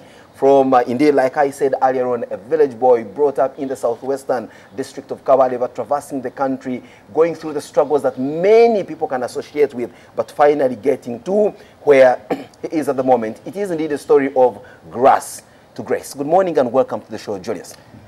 Thank you very much, Simon, for having me here, and thank you to the viewers of NTV.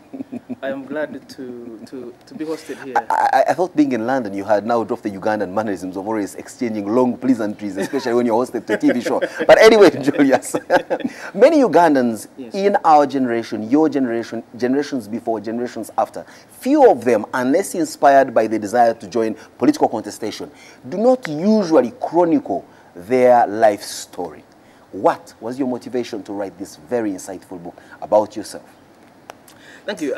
You know, when I got the idea to start writing the book, in fact, it was brought to me by friends that I've met along the way.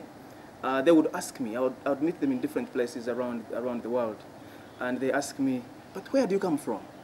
And I say, "I come from Kamali." And they say, where is Kamali? Oh, what is Kamali? What is Kamali? And I explained that this is the smallest, well, the southwestern corner of Uganda, bordering Rwanda and DRC. And then they will ask me, "Where did you go to school?" And I tell them I went to Lake Victoria Secondary School. And they say, "We don't know it on the map." And I say, "It's there, but in the middle." Not on the map that you have. The map that you have, it's on the island, on Bwama Island in Lake Victoria. And then they ask you many more things that come up about your life, and then start asking how come it is you now at Buckingham Palace in the queue to meet the Queen. And so this for you is what gave you the impetus to write the story. But you see, I found that, you see, for a long time, we go through circumstances and situations and experiences which we take to be simple, ordinary, which are ordinary indeed. But we consider them mundane and not worth writing about. But for a village boy who is down there, when they see Simon Kasiati, they look at the final product.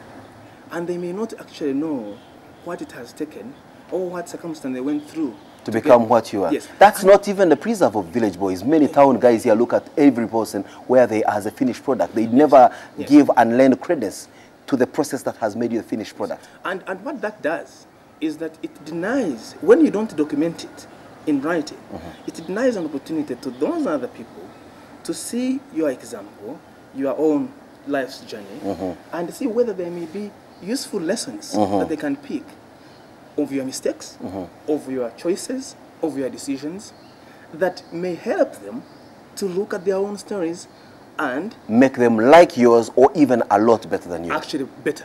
So I'm hoping by putting down this story, and I mean, I don't think it is unique in any way, really. We have all gone through all of these things. Everybody can write, or once upon a time, the story of keeping hope alive. But clearly you chose to put yours on paper. Now, Julius, two things here. One, not many people are even proud or willing to share their life story, because there could be some pages in the book which are a reality that you do not want to be included here. Yeah. And many people do not want to go into that point to write about their history, because then certain puzzles may not meet up. You've heard of such circumstances. Yeah. Were you afraid at any one time to tell your story because there are a few certain embarrassing or certain situations in your growing up or in your life that you may not want to share with the majority of us? No, I think that it's the most important thing in life, really, is being authentic and being true to yourself. You can go as far as trying to cover up parts of your history, but you see, everything changes but the truth. Everything changes, but also at the end of the day, it's you.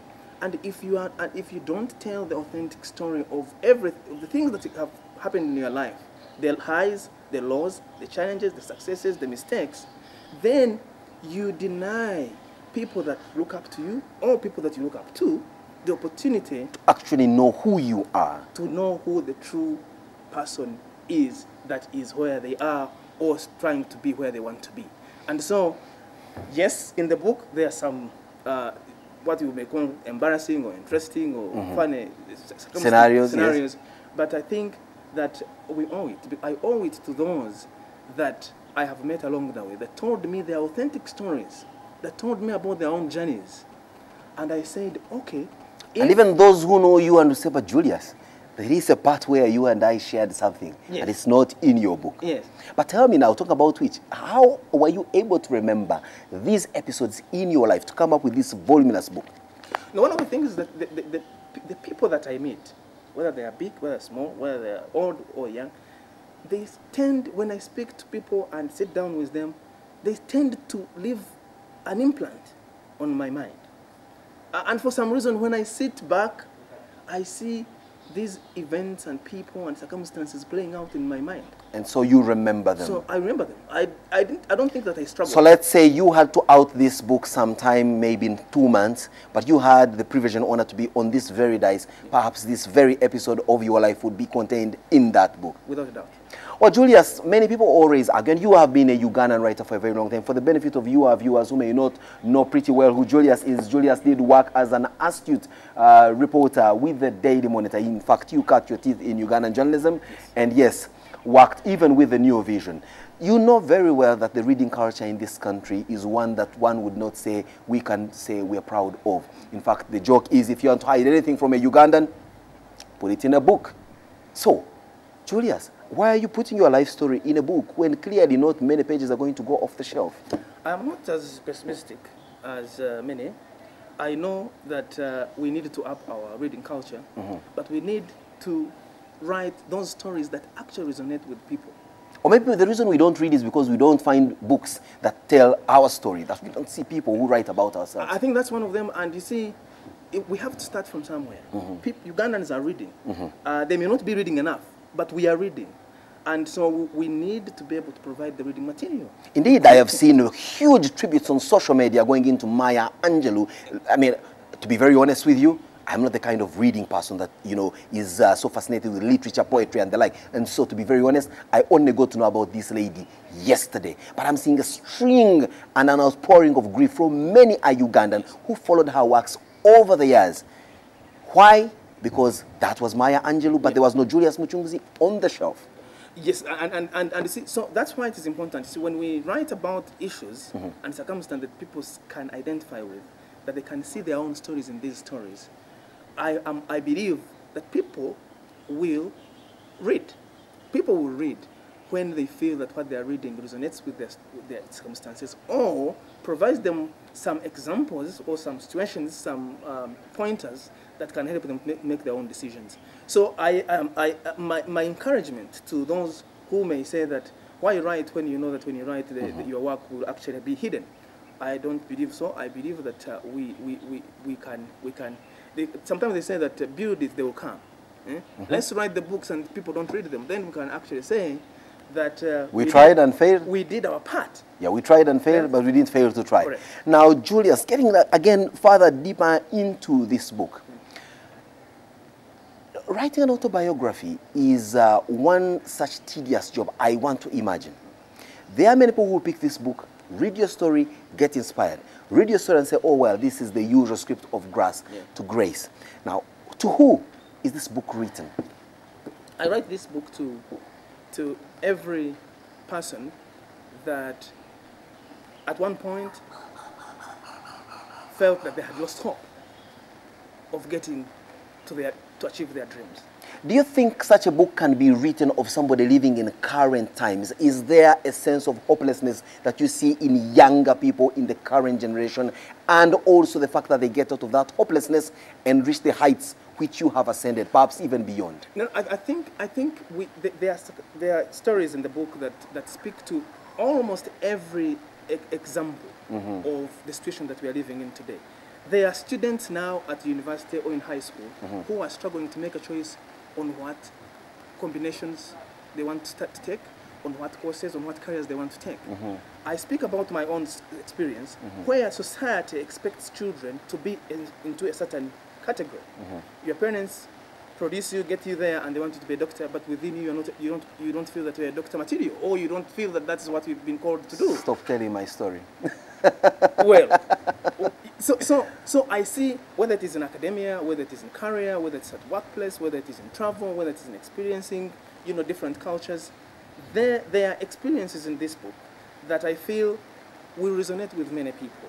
But in that resonating with many people, it helps to show that we have a very shared history, we have a shared aspirations, and that where we're going requires us to work hard, to keep hope, because we know that if we lose hope in anything, we are hope to become hopeless. And that is where the title of the book comes from, Keeping Hope Alive. Because if you had been hopeless at any one stage.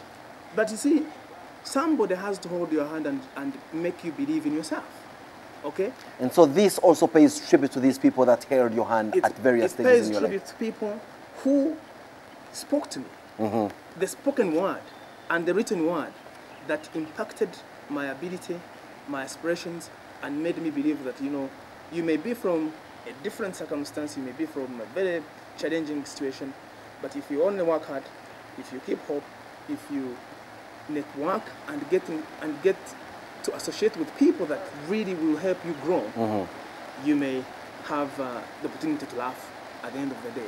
Well, in the book, I see a remark coming in from our grandfather in the profession, Dr. Shakasali Hossan, senior editor of Straight Talk Africa, who many of you know. He says, and I quote, "A remarkably authentic, informative, and courageous story of a kid who came from humble beginnings to become an inspiration to many in his generations." Indeed, he would never have described this in any better way. Now, Julius, I understand that you are launching this book tomorrow. We also know that you live and work in London. So, what are you looking out for tomorrow in this book launch that we are talking about? Maybe just a bit of the launch of the book, the autographing session, and all the other paraphernalia that goes around with book signing and the like.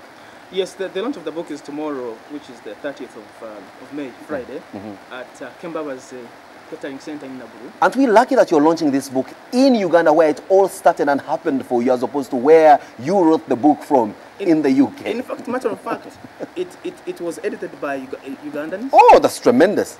The cover design was done by a Ugandan. I see it here, KZ Media. The printing has been done here by ordinary young people who are enterprising and trying to start off. Wow. And I decided that I will make you don't take it Fleet Street, no, if it still existed. I'll bring it here because to Nkuruma Road. We must and Nasa Road. Absolutely, we must provide an opportunity to our own talent, our own skills, to get their hands on doing stuff. We must provide an opportunity to people to make mistakes and learn from them. Because often you go to look for a job and they ask you for 10 years experience. But where do you get experience from? They don't say it on the streets. Absolutely. So give people an opportunity, even at their infancy, to have something that they will put on their profile. So the people that are in here that have worked on this book are all new in the field.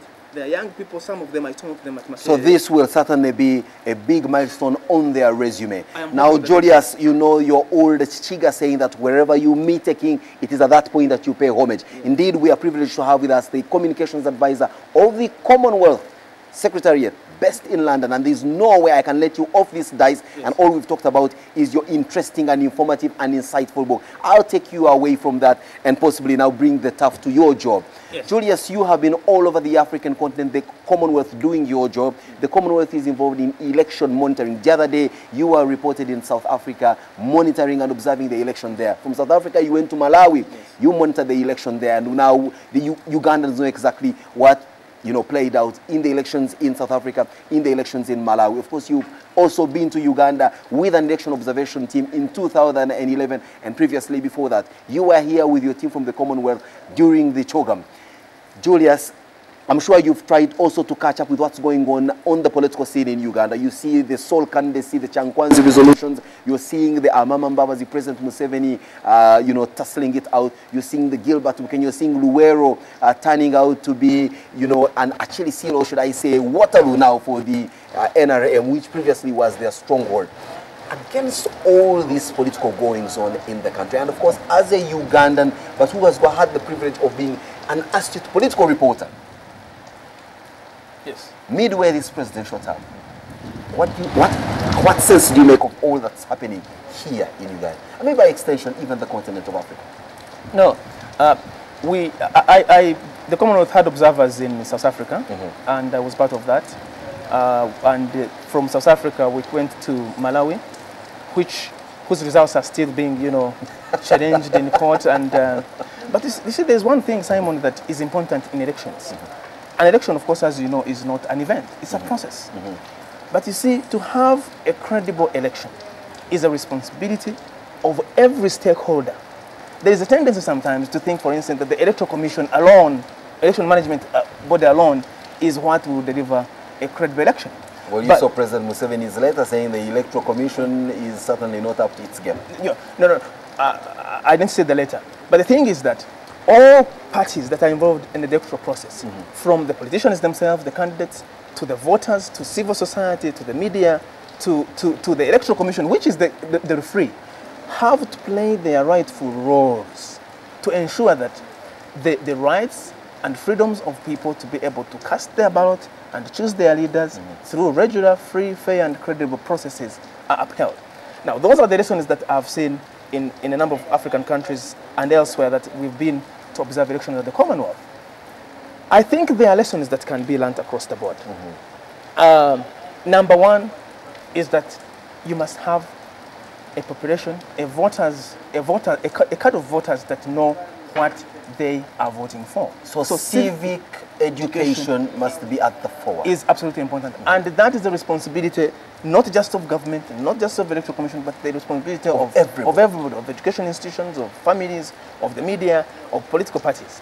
That's enough. Number two, you must have a credible voters register.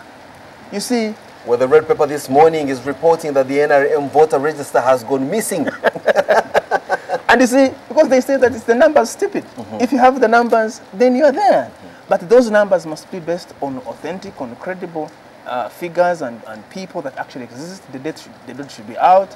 Those who migrated should not be there. Those who clock 18 must be included. Exactly. So what that means is that the vigilance of all political actors, whether they're in government, whether they're in the opposition, must the lowest level of organization, must ensure that they keep a keen eye. They must be vigilant on ensuring that the register that has the names of the people that are going to the polls is credible. Of course, you must have an independent, credible election management body. These are the referees. You can imagine, when you have Simon Kasuat, I don't know which football team you support, but if you're a referee to a team that... well, if I'm refereeing the Cranes and Madagascar game that's coming on the weekend, I mean, you can be very sure. Of course, you which way the whistle will blow. Exactly. So you need those institutions to be credible, to be independent, and credibility. Credibility means the ability to be believed. By both sides across the political divide. All sides, actually. And it is at different levels. There is credibility at the individual level of, say, the commissioners that are in the commission. There is credibility of the institution itself. How does the public and the stakeholders view the institution? And number three, there's the credibility of the whole electoral process. Do people generally believe that by going to cast their ballots, they'll actually be able to make a change or to maintain what they want? So all those are key. So I am not specifically addressing the circumstances in Uganda. Yes, but you're looking at them from across the political divide in Africa. But very Julius, to use your word, and as we conclude on this one, you said an election is not an event, that's a one-day event. Indeed, the circumstances that lead up to the event. But then we see bodies like, I mean, you've seen what is playing out in Uganda's next election has started many years before 2016. Now, coming to you of the Commonwealth or these other international election observer mission, you come in 2 days before the election, you leave 2 days after the election, and then you stand at the podium and say, we declare these elections free and fair or null and void. Aren't you missing something, not having been part of the electoral process over the years? You are correct. An election is not an event, and therefore the best case scenario would be for observers to be there as long as it's possible. But definitely, you know, that's not possible. Of course. So, but there are different levels of observations. There are domestic observers, for instance, who are in the country and for whom the consequences of an election stay with them. Absolutely. The objective and the objective organization like the Commonwealth is to ensure that domestic observer groups, who are actually called monitors, are strengthened, in a buttressed. So that they play that role of the pre-election, pre-campaign environment, so that they are able to provide much more detailed. So indeed, it's supposed to be the citizenry's right and obligation, as opposed to waiting for Uncle Sam, Auntie Thatcher, or anyone to come here and do it for them and issue out. Absolutely. But secondly, and this is what disappoints me, when election observer groups issue their reports, people don't read the reports. They pick them up and they rot on the shelves. They tell them what to do and they never do it. Yes, but number two, they just read the summary, the back page. But remember that, you know, all the cover page, has been crafted to just, you know, as a cover page. Not to cover up, but as a cover page. Even for the most part, cover up. Anyway. So, but I would be interested in seeing journalists and the media and the public really reading the reports. There are very interesting issues in those reports. I share a similar frustration. So, Julius, indeed, time is not an ally on our side. We've got to cap it at this point in time. But, of course, thanks for sharing with us your experience and life story in more ways than one. And, indeed, outing this interesting book which you're launching tomorrow. And on the other hand, also, thanks for joining us and sharing with us your 2 pence on how elections can be credible and what to expect from an election that doesn't meet the tenets of a proper election in the real sense of democracy. We'll take a short break. When we return, as Simon says.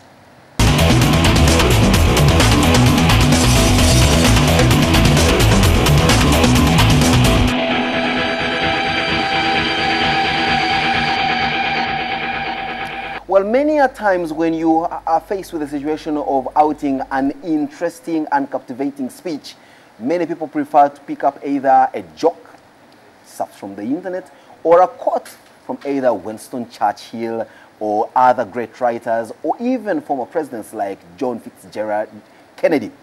Now, this is because, of course, those are people whose times and lives were chronicled either by themselves or their associates. For the most part, in this part of the world, we've not been able to chronicle our life stories or even have our quotes and sayings properly documented for any form of reference and eternal consideration.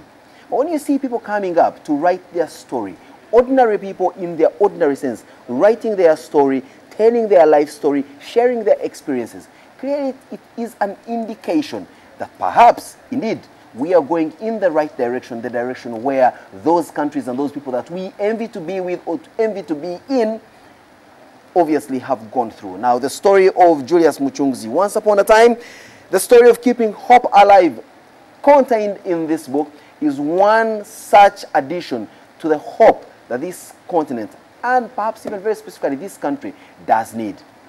To you, when you start your day like today, you know what you've gone through. You're currently a finished product, or perhaps still under manufacture to become that person or that finished product that you intend to be tomorrow. Are you writing the milestones in your life? Are you taking note of the persons that you have met in your life that have held your hand, or those that have kicked you off the ladder to drop you down to the floor? Those are things that you should put into serious consideration, because your story could one day act as an inspiration to many people out there who, without that story, would obviously end in the abyss of hopelessness and never being able to turn the tide to make themselves better people, and by extension, a better country, a better continent, and a better world. It's a drizzly Thursday morning, but that is no excuse for you not to get down and do some serious work for yourself, which will contribute to your well-being and the well-being of this country. Get up, let's do some work, and keep it a productive day. God bless and have a wonderful day, but keep tuned to the program, because in it, we obviously show you in more ways than one how to be much more productive.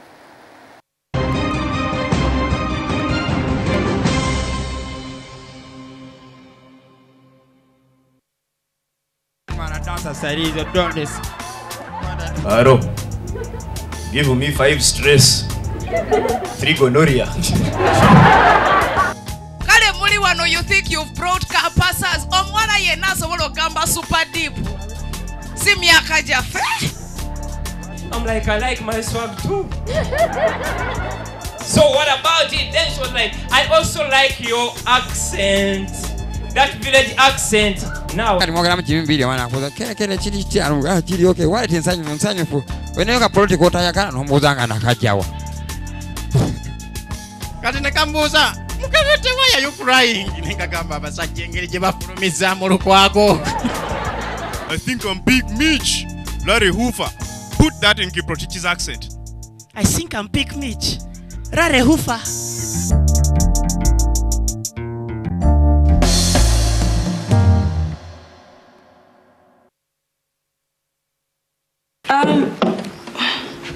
What's that? That document. Oh, that.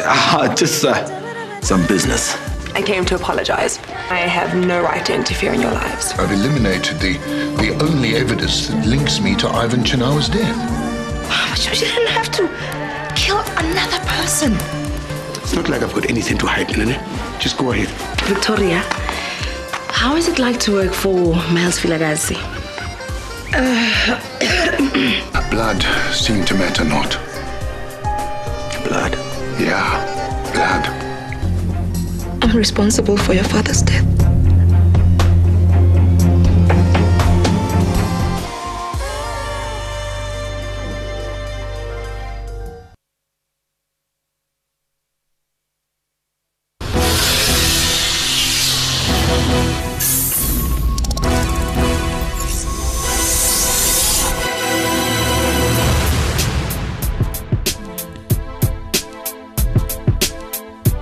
Follow the beat, follow the beat, follow the beat, follow the beat. Follow the beat. Follow the beat, follow the beat, follow the beat, follow the beat. Follow the beat.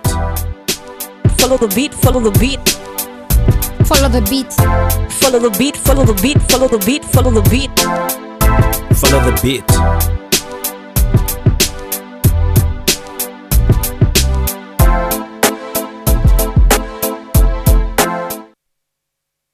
Coming soon on NTV.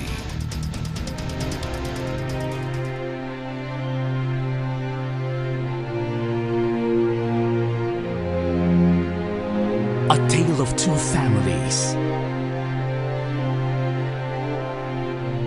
I would very much want to thank everybody who is behind the Braganza estate. Oh, that's us. Bound by friendship. Torn apart by love. Hi, Gardo. Consumed by greed.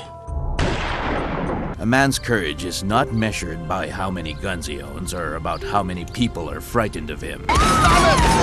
Stay down! Stay down! An epic retelling of the most successful Philippine drama series of all time.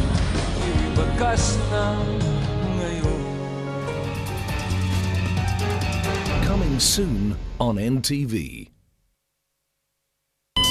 Running out of airtime can happen to anyone. The next time you recharge, simply dial *161# to get going again. On the next episode of This Sunday on GXP.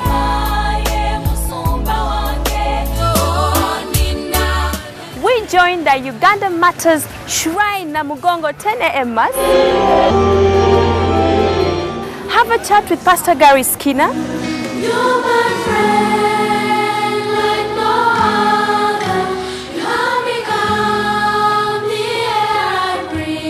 And of course, expect so much on the Don Moen concert. All right, take your place.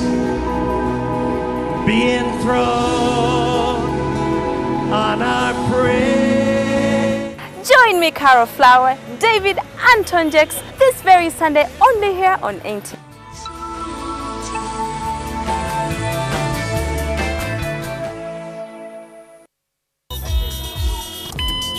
At Orange, we know that running out of airtime can happen to anyone. That's why we bring you Wetase. Simply dial *161# to get going again. Convenience changes with Orange. Today changes with Orange. Ekifo ekimu kisawa musu. N'ekyalo ekiweddeko abamanye bakiraza mumwa. Tugenda kutuuka gy'oli oyogere naffe ebikwata ku kyalo kyo, embeera mw'okolera, ebyobufuzi, ebyobulamu n'ensonga endala nnyingi. Ebyogerwa tebiyita. Tuusa eddoboozi lyo. Yogera naffe. Buli lwakuna. Otereevu ku NTV akawungeezi.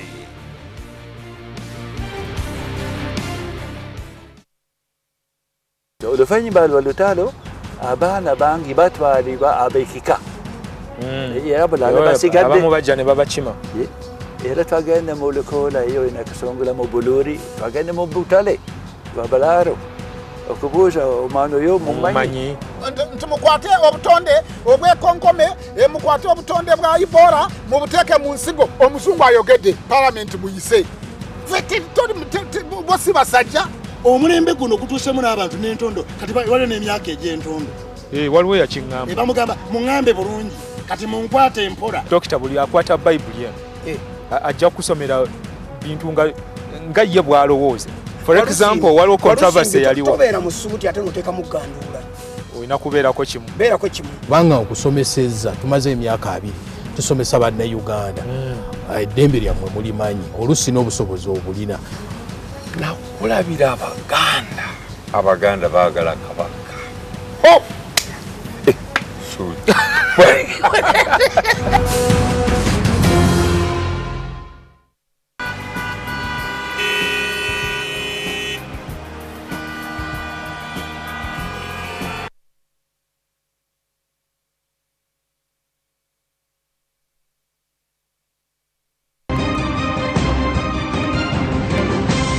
You're watching Morning at NTV with Simon Kasiate, Mabel Kebirunji, and Brian Mulondo. It's exactly 15 after 8, and the weather is quite definitely different here at the rooftop of the Kampala Serena Hotel. But so dedicated to serving you. It's raining, and yeah, some of it is really, you can see it on your screen.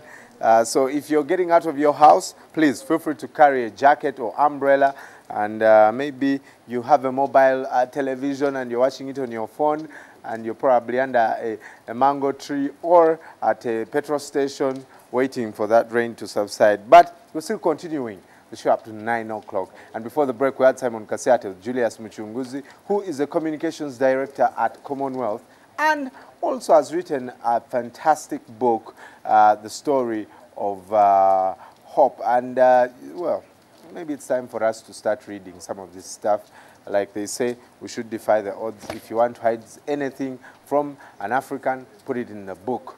And let's change that about us. But also, if you are a closet writer, maybe it is time for you to write something about not just your life, but whatever you get inspired with. And later in the show, I'm going to be talking work ethic, professionalism. How do you make sure you maintain a fantastic and phenomenal work ethic?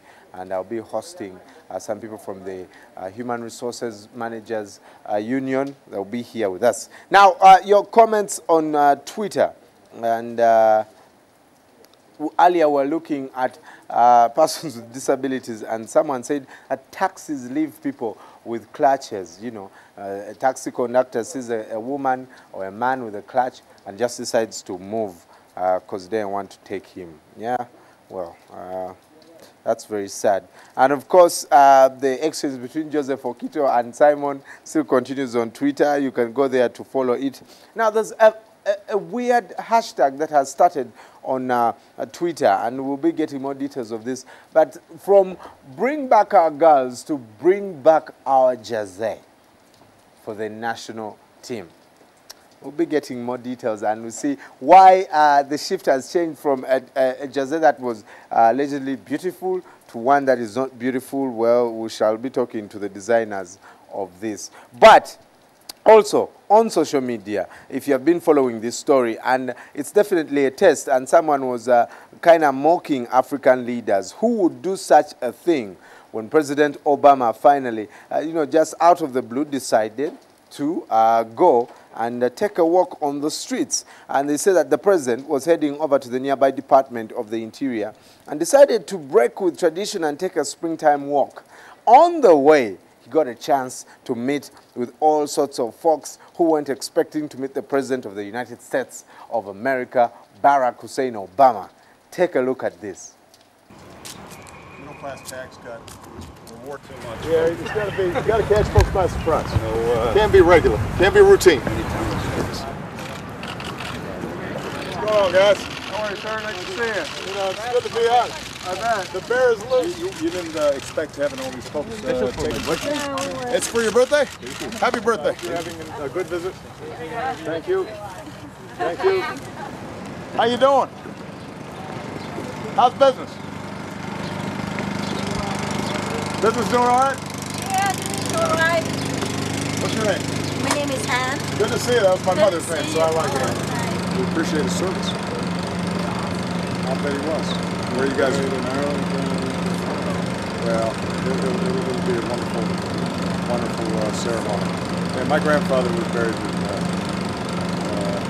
the National Cemetery in Sydney, and I still remember the ceremony and the flag and tabs. Still chokes me up every time.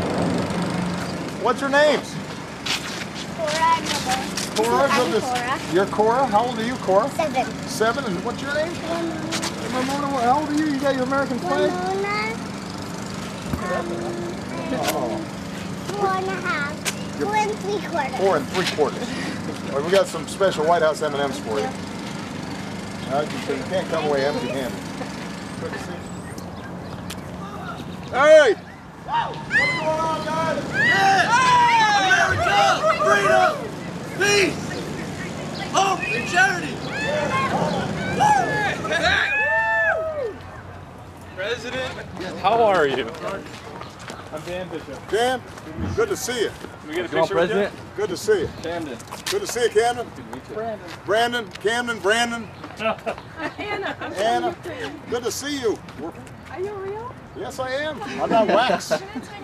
Yeah. How are you? What's your name?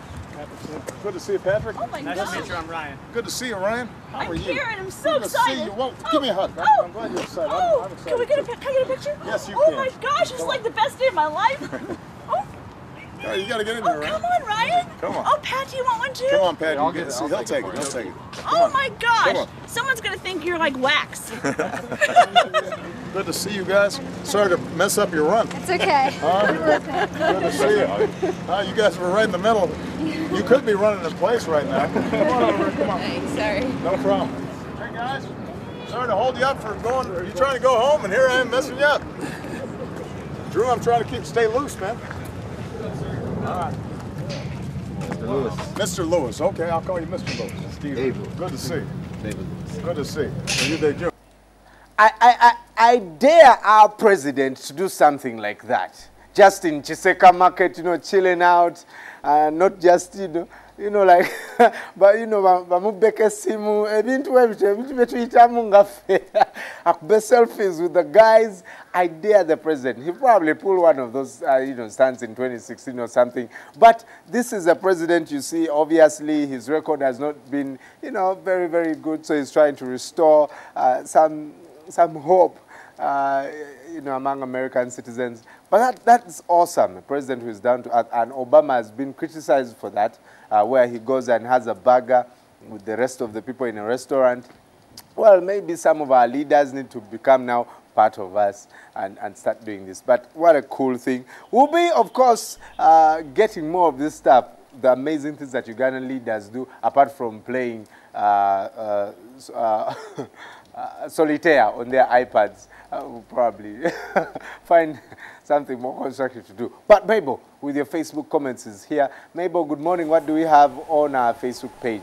Good morning, Brian. And I must say I was very impressed by that clip. And he's not even looking for votes. You know, he's just walking around the White House. And yeah, I do also challenge our leaders to do something like that when they're not looking for votes, but just to meet the common person, give out sweets to the children, meet the tourists. It must have been a beautiful day. Like the lady was asking, are you real? Because it doesn't happen every day.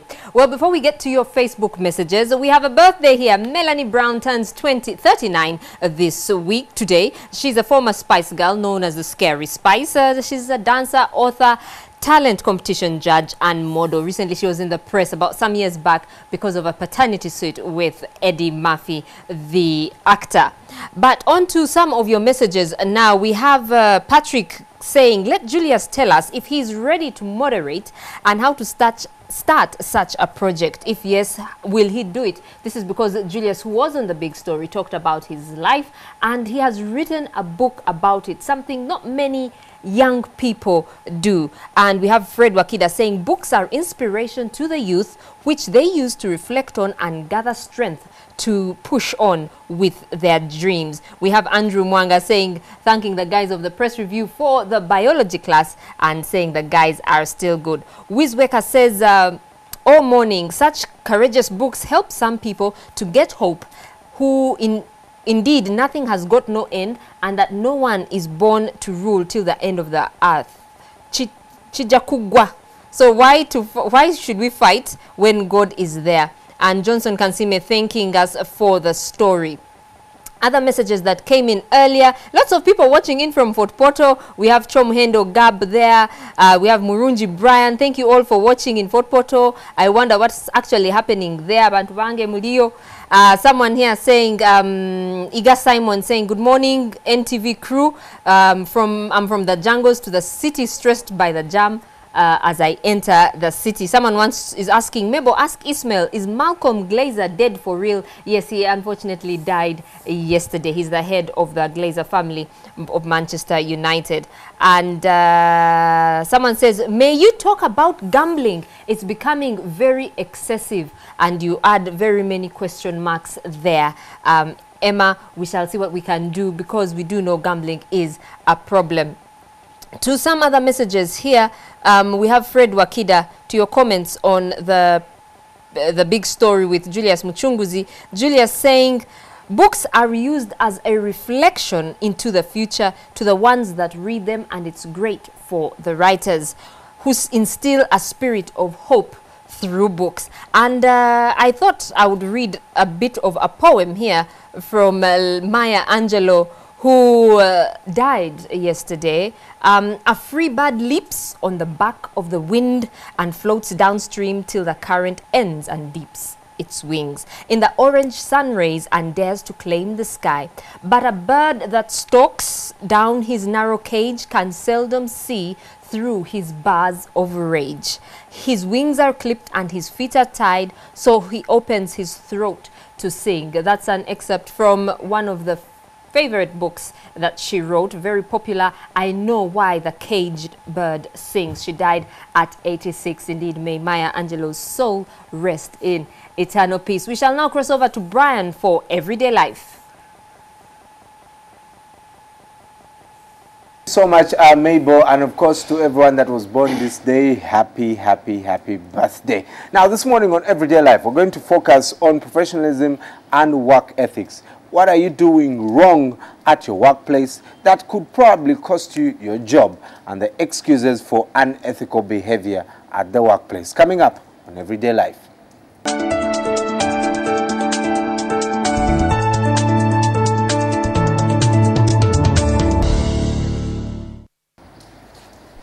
Well, I'm joined this morning by two gentlemen who are definitely custodians of professionalism at the workplace. Human resource managers and Abdul Chibirige, good morning. Abdul Chibuka. Abdul Chibuka, sorry. Abdul Chibuka, who is the outgoing president of the Human Resources Managers Association of Uganda. Thank you so much for joining us. Thank you. And also human resource at Talo Oil. Yes. You must... that's a very good place to be, I'm sure. No, it's definitely a very good place. Very hectic. But there's many good places to work for in this country. Right. Yeah. Henry Chibirige, Good morning. PR, the Human Resources Managers Association of Uganda. Thank you so much for joining head us. of HR CIDI. CIDI. Yes. Wow. Thank you so much for joining us. Let's talk about professionalism, and it's amazing that your human resources managers, you know, with us this morning. And someone could ask you, define for me, one, what professionalism is, but also who a professional is. I think professionalism is about behavior. It derives from the word professional. So I'll define who a professional is, or what is a profession. Now, a profession is a body of work that is done based on a certain set of rules and ways of behavior. Many professions in the world get governed by codes of conduct and ethics and ways of working that get accredited over time by international institutions or different associations. Some are through academic training, others are through conduct, others are through skills, like professional sportsmen these days. So that is what you call a profession. Now, professionalism now derives from that. It is how you act and behave as a person in that trade or piece of work. Now, if you act in a manner that is consistent with the rules, the guidelines that are set by the people who should do that piece of work, then you get called a professional. If you act the other way around, that's when people say you are unprofessional, because you are not acting in a manner consistent with the way people who should do that piece of work should be acting. When we are starting our jobs, the contracts that you give us, we sign everything off. Even when you're applying, we're like, I'll do anything. Yeah? I can work without supervision. I can work under any condition. Hey, we promise heaven and earth to our bosses. And then, a couple of months down the road, things change. In your work of experience, what have you seen that causes unethical behavior at the workplace? Wow, good question. Cause of poor work behavior at work is mainly one. I always tell people that life is a choice. And some people, it's a question of choice. They choose. They choose to break the rules. Exactly. Some people prefer breaking the rules. They always want to be the odd man out. It's a choice someone makes. Really? But I can also hastily add that in some cases, it's poor upbringing. People's backgrounds also have a great role they play in adhering to standards, policies, and procedures. Right. But also, it can also be due to organizational values. In some organizations, there is not much emphasis on procedures and policies. That's why you can tell someone's profession without even asking them, what job do you do? You can just look at them and tell. You can tell a doctor by just looking at him. You can tell a lawyer by just looking at him. Why their area of work is highly organized, that there are certain rules and procedures that even the way they conduct themselves. They take that into their way of, it becomes a lifestyle. It becomes a lifestyle. Right, right. So there it becomes even, look at the religious leaders. You can quickly tell when they go wrong that, wow, he has gone wrong. Because there's a certain code of conduct that they follow. And then there are those who are there. Teachers, for instance. You can tell a teacher, even if you just meet someone on the street and 10, 20 minutes you can tell, I'm a teacher. Because, I mean, and then there are these others who are, you know, they're just there. Right. They wake up to work and they go back home. Right. Whatever they do is what it is. But the other thing also is that there are many people in jobs who are not trained to what you would describe as a professional level. So being able to moderate this morning session does not necessarily mean that you're professional. You need to go through certain training. Yes, certain training, a level of experience, and a level of understanding and knowledge. And your organization and yourself are responsible to get you to a level where you can be trusted that it will be the right thing. But many organizations also are getting people into places where they shouldn't be yet. So So that's part of the cause. Or of is the it behavior. because organizations now believe in people? I think, well, we have training on the job, but also organization will do what I think you call it in-house searches. So they will get you to a certain level and believe and hope that by the time maybe you sign the contract to confirm that you can be able to do a job, you have learned along the way how the trade works. I mean, it's, I mean, yeah, but you'll get different types of people when they're joining organizations. There'll be people who have experience. They're trained, but they also have the experience. They're certified. Then you'll find others who are leaving university who are just joining. Now, as organizations, we, especially in our profession as human resource managers, we also have a duty to make sure the people coming actually are professional. We need to reference their behavior and their conduct. Unfortunately, most organizations now focus on what people can do. Are you competent to do the job? You have the skill. And forget about the things you do on the side that inform your behavior, which eventually informs how you act in the job. So, and those are basic things that in our profession as human resource managers and as managers in at different levels are supposed to do, to be sure that the individual will be competent in all aspects, because being able to do a job takes three things. Your training, it takes your attitude, which is informed by your behavior. It takes competence, yeah, your abilities to demonstrate that you can do things in real time, not just the knowledge. So it's training, skill, and attitude. We focus so much on the skills. I saw Brian on TV; he can do it. To bring him in. Bring him. Yes. What excuses do employees give you for not acting professionally? Because yes, you said some people, the way they were raised is not true. But I can have my own excuse. I'm not highly motivated, so I don't see why I should come early. Yes, and like I said, you have no reason why you should come early, and the reason is everyone comes late. So everybody does it. Can be an excuse for someone not to. Why would I not be the one doing it? So they rationalize it. Even so and so is doing it. Right. So I can do it as well. Then another rationale behind people not following ethical standards is they can get away with it. You come late, if it is signing in the book, you sign the wrong time, you give an excuse, jam or sick, my mother is sick, my wife is admitted in hospital. So every day you come up with a hell of, you kill someone, it is raining, people have a hell of excuses. I told my staff, you are about to finish your family. You're about to kill everyone in your family. He has killed all the grandmothers, the aunties, the uncles, the father, and then he forgot that he told you the mother died. And then like, again, so you are like, okay, so what then, what new thing are you going to say? Yeah. Then the consequences are available. If the punishment for doing wrong is small, one can keep on doing. And that's why we have seen a lot of moral decadence in our country. People get away with wrong things. Or someone has run away with billions and he goes to Rosetta for 2-3 days, he's back on the street, back into business.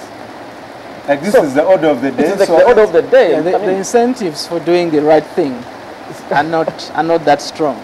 Yeah, but also the disincentives, the punishments, are also not that strong. So we live in a world that is laissez-faire. Everybody does what they feel they need to do. Our company is then left in a place because yes, I will come late, and then you think as a human resource manager, like, but how long is it going to take for us to look for someone with the same skill that will add value to the company as soon as possible? Do you find yourselves in that dilemma where you yourselves end up compromising and say, okay, let's just leave this guy?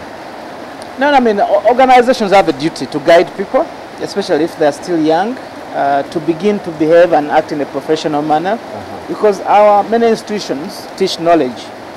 They don't teach ethical conduct and behavior. So you don't become a professional out of university. You become a highly trained individual.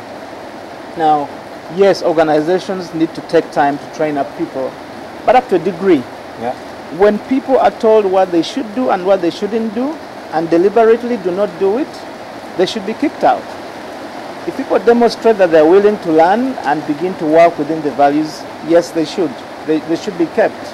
So it's a very fine line. Now, when you get experienced people who are not doing the right thing and they know the right thing to do, you need to take them to Luzira. Yeah. I mean, if I'm exaggerating, but if they're in government and you've got senior accountants taking away money, they know all the controls. Yes. They belong to Luzira, and the incentives, the disincentive for stealing needs to be very strong. The disincentive for senior managers and leaders doing the wrong things where they work, they should be clear. Yeah. So people need to be named and shamed. Yeah. If I'm a human resource professional and I'm doing things that are inconsistent with the code of ethics of my profession, I need to be named and I need to be shamed. That's one of the things we do at our association. That's part of the mandates of the things we should do. But not to say that everybody, I mean, it's a fine line, and our role as human resource managers is to guide both institutions and individuals on what is the right thing to do in the circumstances. Do you kick Brian out because he's made one mistake? Or do you try and coach them? Do you try and mentor them? Do you train them? Do you tell them the rules? Because the excuses are, I don't know the rules. I wasn't told by my manager. I was not aware. Or I wasn't trained. Or I couldn't do it because I'm not capable of doing. So you need to get all those things out of the way, and then take consequences. You have what you call ethical dilemmas. What exactly is that? An ethical dilemma is a situation where, for instance, your supervisor, I guess you have a supervisor, tells you to do something that you know is against set out standards or procedures. You are an accountant or you are a driver and your supervisor tells you do ABCD. You are an auditor, someone tells you forge the figures. So there you are in an ethical dilemma, because the person who would have looked up to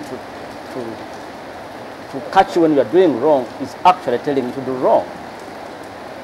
Sometimes also an ethical dilemma could arise where your personal values are in conflict with organizational values. You have always seen these young ladies, young professionals, young females joining an organization or which requires them to put on maybe miniskirts as high as they can show. Yeah. And this is a dress code for that work environment. And here's this person who believes that no, I don't have to. So there you because there it is a normal thing, and to you it's not a normal thing. Right. So you are in an ethical dilemma. I found myself in things like that, especially where you expect Abdul should be policing me. Yes. But now Abdul is telling me to do this. Yes. As an employee, what do you do? How do you even react that without compromising, one, without sending a message to your boss that, I don't want to be a part of this? Maybe, how do you communicate in a subtle way that you cannot do that? No, I mean, the thing is, the simplest thing is that nobody will instruct you to do the wrong thing in writing. So that's the quickest tip I can give to an employee who is listening. Nobody will ever instruct you to do the wrong thing in writing. They'll only instruct you verbally, or guide you to do the wrong thing verbally. So the quickest tip and politest way of showing the guy, I know you're telling me to do the wrong thing and I'll not do it. If I do it, it has to be on your head. Is you ask them to write to you. Send me an email. Send me an email, send me a memo, send me the formal instruction. It's not clear to me. Can you put it in writing? Yeah. Or if they do not, you need to go then and write and say, this is what you've told me to do. Please confirm that this is your instruction. They'll tell you not to do it, or they'll not reply. And if they don't, you say you never actually confirmed, so I was not sure what you wanted me to do. It is simple as that. Wow. You've collected evidence against them. Yes. Nobody instructs another to do the wrong thing in writing. Okay. Yeah. I've got that. As we wrap this up, how can organizations help their employees, become better as far as work ethics is concerned? And I know lots of people who are struggling with this. Rain is here, they are not at work. Everything stops in Uganda, like they say. When it rains, everything stops. And you're thinking, but the company has to go on. Yes, and like you said, how organizations, if it is raining and your boss is in office by 7:30, the arrival time. My boss has a car, I don't have a car. Okay, your boss has a car, you don't have a car. Not every boss in the organization will be having cars. There are those who will be able to be on time. And more so, not only the leaders, you will find that the cooks and the cleaners are at work. They actually walk. They didn't even have money to take a taxi, but they are on time. That's enough and if organizations can bring out promote such values, irrespective of class, and then that can help. But also organizations have a challenge of coming up with policies and procedures and make them work. It's one thing to write on the wall that these are our core values and these are our standards. This is our vision. This is our vision. Like the NTV vision to be the most viewed, the most, Well, ours is real, but yes, and I admit that. And it's another to have it working. Right. To take on someone and say, I charge you that you have done wrong because it is written down. This is what we believe in. Right. Not because I dislike you. And I've always told people, there is Henry Chivirige, there's the HR. There are things you do, I might even also want to do them, but because I represent a certain set of principles, I don't do them. You can't do that. Doesn't mean I don't like it, I like it. Right. But it's not supposed to be done. You can't separate exactly. So if I tell you that is wrong, I am not just cooking it up. This is what we believe here, this is wrong. Right. Parting shot, Abdul, as we Now, I'll part with by responding to your question, what can organizations do? Because that's really, as human resource professionals, that's really our job to try and guide both employees and organizations. Three things make an individual, as I say. There's the training, what you got in school. Then there's the skills which you obtain from the work you do, from running, this talk show. And then obviously there is the attitude, your behaviors. Now behaviors and attitude come from you being guided by the ethics and being mentored. So if you don't have a mentor, Brian, get an experienced journalist to become your mentor and your coach. Right. They'll tell you what to do and they'll guide you not to do the things that you shouldn't do. Skills. Get people to do work. Test them, give them the opportunity, because they'll never become true professionals unless they have done. You can't become a professional unless you become an academic. 3, train them. Take them to school, guide them. But more importantly, as an organization, also set up a culture that sets the expectations around behavior and conduct. Then you'll have fully rounded professionals. Well, speaking of work ethic, Abdul, I'll have to cut you short unless I'll have a meeting with my HR, Solomon, in the next couple of minutes. And we want to leave it at that. We'll definitely call you back to talk about this, because one of our goals on this show is to help you be better at your workplace. And for any feedback, let us know on our Facebook page, Morning at NTV. And Twitter is also available at Morning at NTV. And you can use the SMS platform to send the SMS to 6565. We'll get Abdul and Henry to answer these questions, and let's continue sharing this. In about 2 minutes, I'll see you soon with Brian Tuka with the latest in the world of sport. Good morning.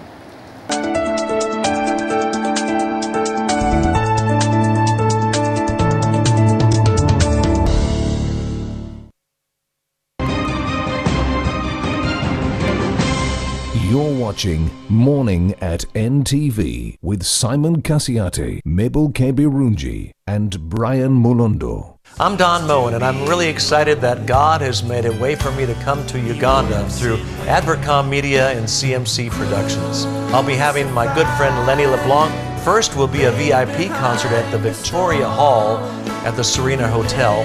On the 2nd of June, general concert open to the public at Makerere University Ground. And on the 3rd of June, a worship seminar at Miracle Center Cathedral. Get your tickets early. It's going to be a great 3 days of worship. See you real soon. I will pray, lift my hands to honor. everybody in Parliament as long as they can wake up and vote for the NRM. As long as the voters exercise their rights to elect their leaders, there was no need for term limits in Uganda. I know him. I know how he operates. I know how he thinks. There are ways you can go around these obstacles. Why should I conduct myself as if I am Muyai? It's absolutely true. I admire the President Museveni. Is the ICC a fiscal code targeting African leaders? You cannot tell me that the whole trouble Kenya had revolved about only the 2 individuals. The money is not in the budget of this financial year. You can't beat God. You see, God is polygamous also. Look at Jeremiah chapter 31. The security of this country will largely depend on the contribution that the people make.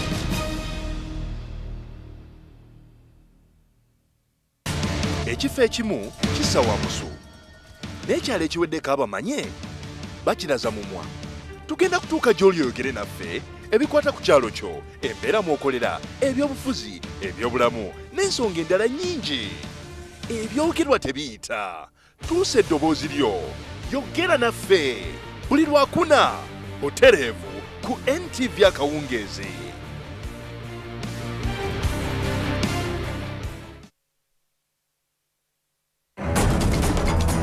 This is New Close-Up Deep Action. We created it to give the world 3 times fresher breath and eliminate up to 99% of germs. Maybe we went too far. There's an outbreak of freshness. So celebrate, turn up the volume, jubilate. We really love. Now the best ever from Close-Up. 3 times fresher breath.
Government should prioritize rehabilitation of the landing sites and maintenance of ferries, since there is no alternative mode of transport for the people residing on islands. It's a constant at Uganda shillings 62.4 billion for the current and upcoming financial year. Watch out for the budget speech on 12th of June. Our budget, our responsibility. Hey there, Mr. Krabs! Are you ready to party? I like to move it, move it. I like to move it, move it. I like to move it, move it. You like to move it, move it. Wow! Hello, fellow motor enthusiastics. Oh, Mr. Krabs! Isn't there any way for us to return all of them back to normal? Hey! How'd he do that? The Red Ranger's a bigger problem than I thought! It's time to finish this thing up! What can I do to make them love me again? What are you drawing, Kitty? Mega Rangers?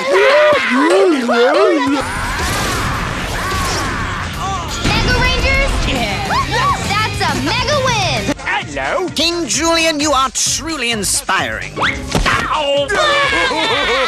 SpongeBob!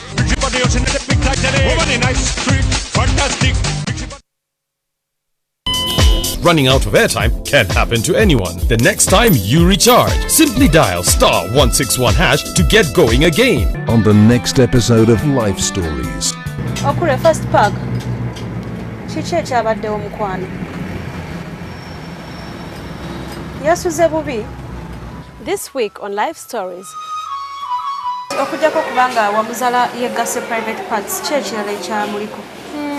Amagumba gano tegatuukirira talina baaka booni N'okwogera tayogera.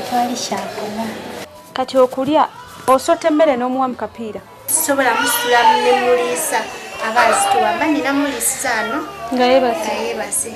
It is unlikely that she will develop a better brain to enable her to be active.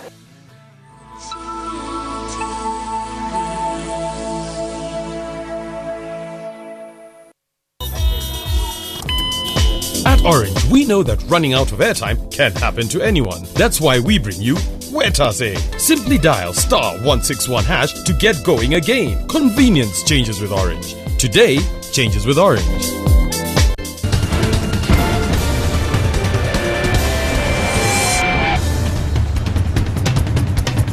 Thank you so much for staying with us. Before the break, we were talking professionalism and work ethic with Abdul Chibuka, who is outgoing president of the Human Resources Managers Association of Uganda, and also Henry Chibidige, who is also the Human Resources Manager and PR at CIDI. Well, your comments and suggestions on our platforms, Facebook, Twitter, and the SMS platform. Joining me this morning is Brian Tuka. Good morning, man.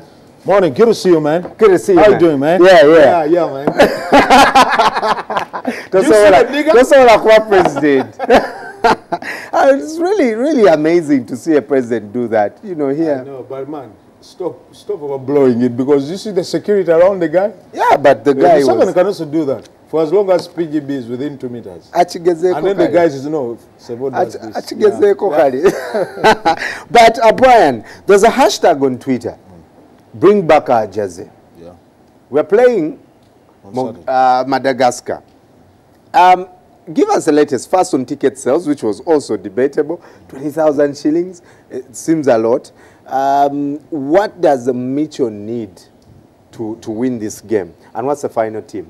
First of all, most importantly, it's got to win, because we have to win if we're going to qualify and beat the margin that we lost to in Madagascar. So 1-0, probably 2-0, 3-1. We can go through. 2, about the jerseys, clearly I'm the wrong person to ask, because I was not part of the design. I mean, FUFA guys were part of this, and I highly doubt whether also the sponsors in Airtel were big time part of it, because I'm sure probably they were given the design and were told to go ahead with what was happening. So I don't know why all of a sudden we are rushing into rebranding and then into the jersey, changing everything at once. Yet actually the biggest thing that we need to rebrand is the football on the pitch, and it's suffering.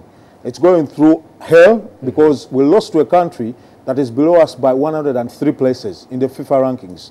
So why don't we sort the football before we can sort the jerseys, before we can even talk about the rebranding. So that's what the problem is. But anyways, game proper on Saturday, I think. Big boost that we have Dennis Onyango and Tony Maweje. They are not part of the team. They've been part of the Cranes team that has really done well. That team that had the Sekajas and David Obuas. I feel that's the last time we played proper football and some decent football in this country. Since they left, we've really struggled. It's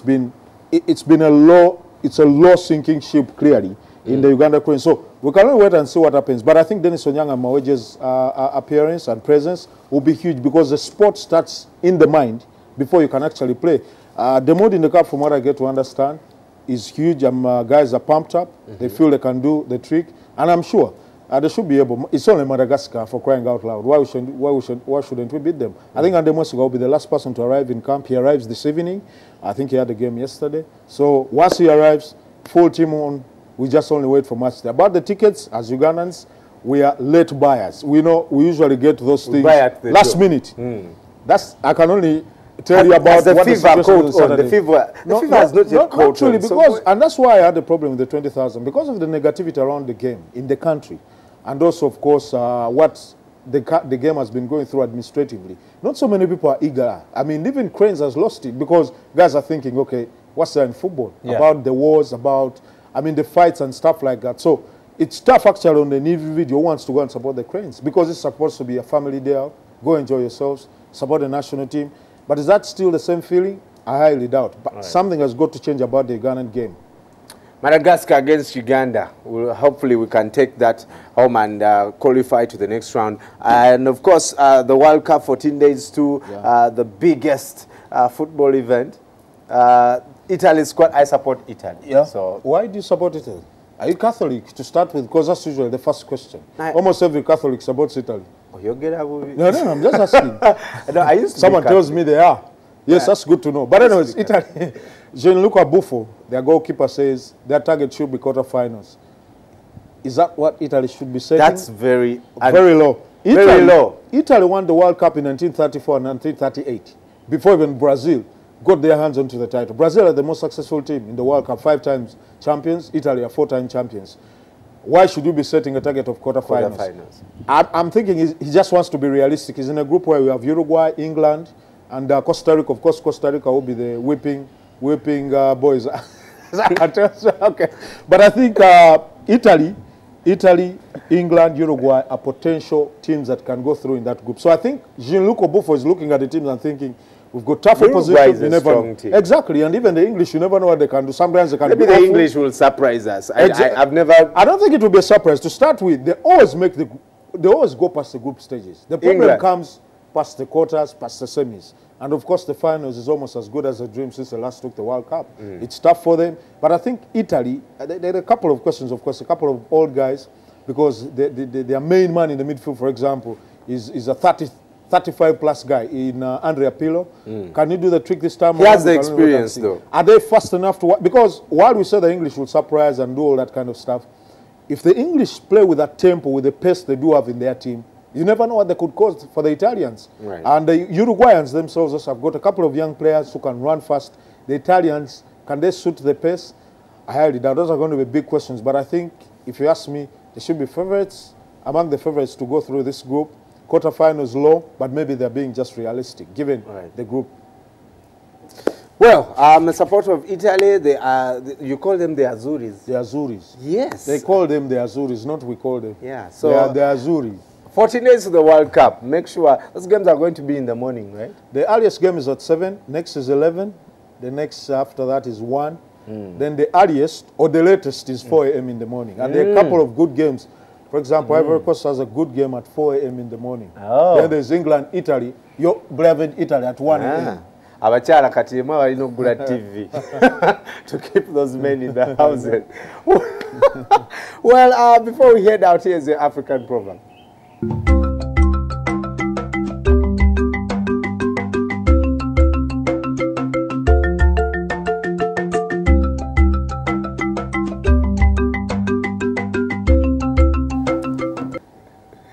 This proverb comes from Madagascar. And it says, nothing is so difficult that diligence cannot master. And clearly the comments on this proverb say it all. Hope they are not forging these proverbs to scare us. Uganda cranes will go. They scared us. They beat us up. And they were convincing at home. Very convincing, by the way. We could have easily lost by 4-0. But thank God it's only 2-1, so we have a chance to go through. People are so frustrated. Stephen Oburu saying, Kale tuajirinda, cranes oye. Sebo Alan says, I think it means that nothing difficult can't be understood by someone who is educated. Dev Ndianabo saying, what's with the Madagascan proverbs anyway? We go Ugandan. I love the spirit. They should also go. Right. On Saturday and support the team. Then. We'll go and support the team. The morning show continues with the NTV movie. But a tweet coming in from one of you who says, Banange, aka Obama mukatuongere. And so, like we always do, and that is Fiona Amia. Here is Obama. The as uncle. he decided. Yeah, an uncle. Get to see, man. Get to see. Of him walking on the streets of the U.S. Greeting people. A day for many African leaders here to do that. We'll see you tomorrow, and yeah, something awesome is going to happen tomorrow on this show. Make sure you join us. Bye-bye.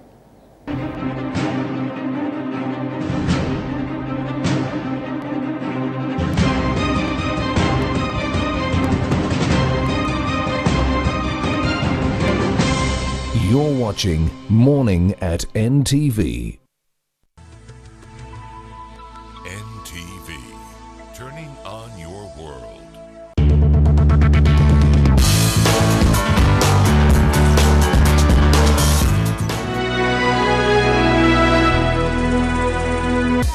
Sometimes children have amazing ideas, but they can lead to tough stains. And for tough stains, there's new Omo Fast Action. Its super fast cleaning technology removes stains fast. New Omo, no one removes tough stains faster.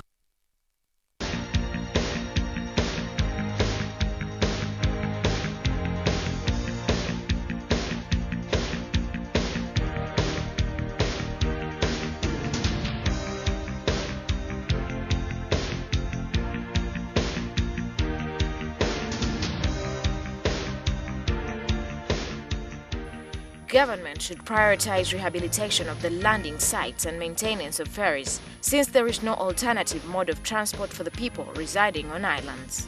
It's a constant at Uganda shillings 62.4 billion for the current and upcoming financial year. Watch out for the budget speech on 12th of June. Our budget, our responsibility. Running out of airtime can happen to anyone. The next time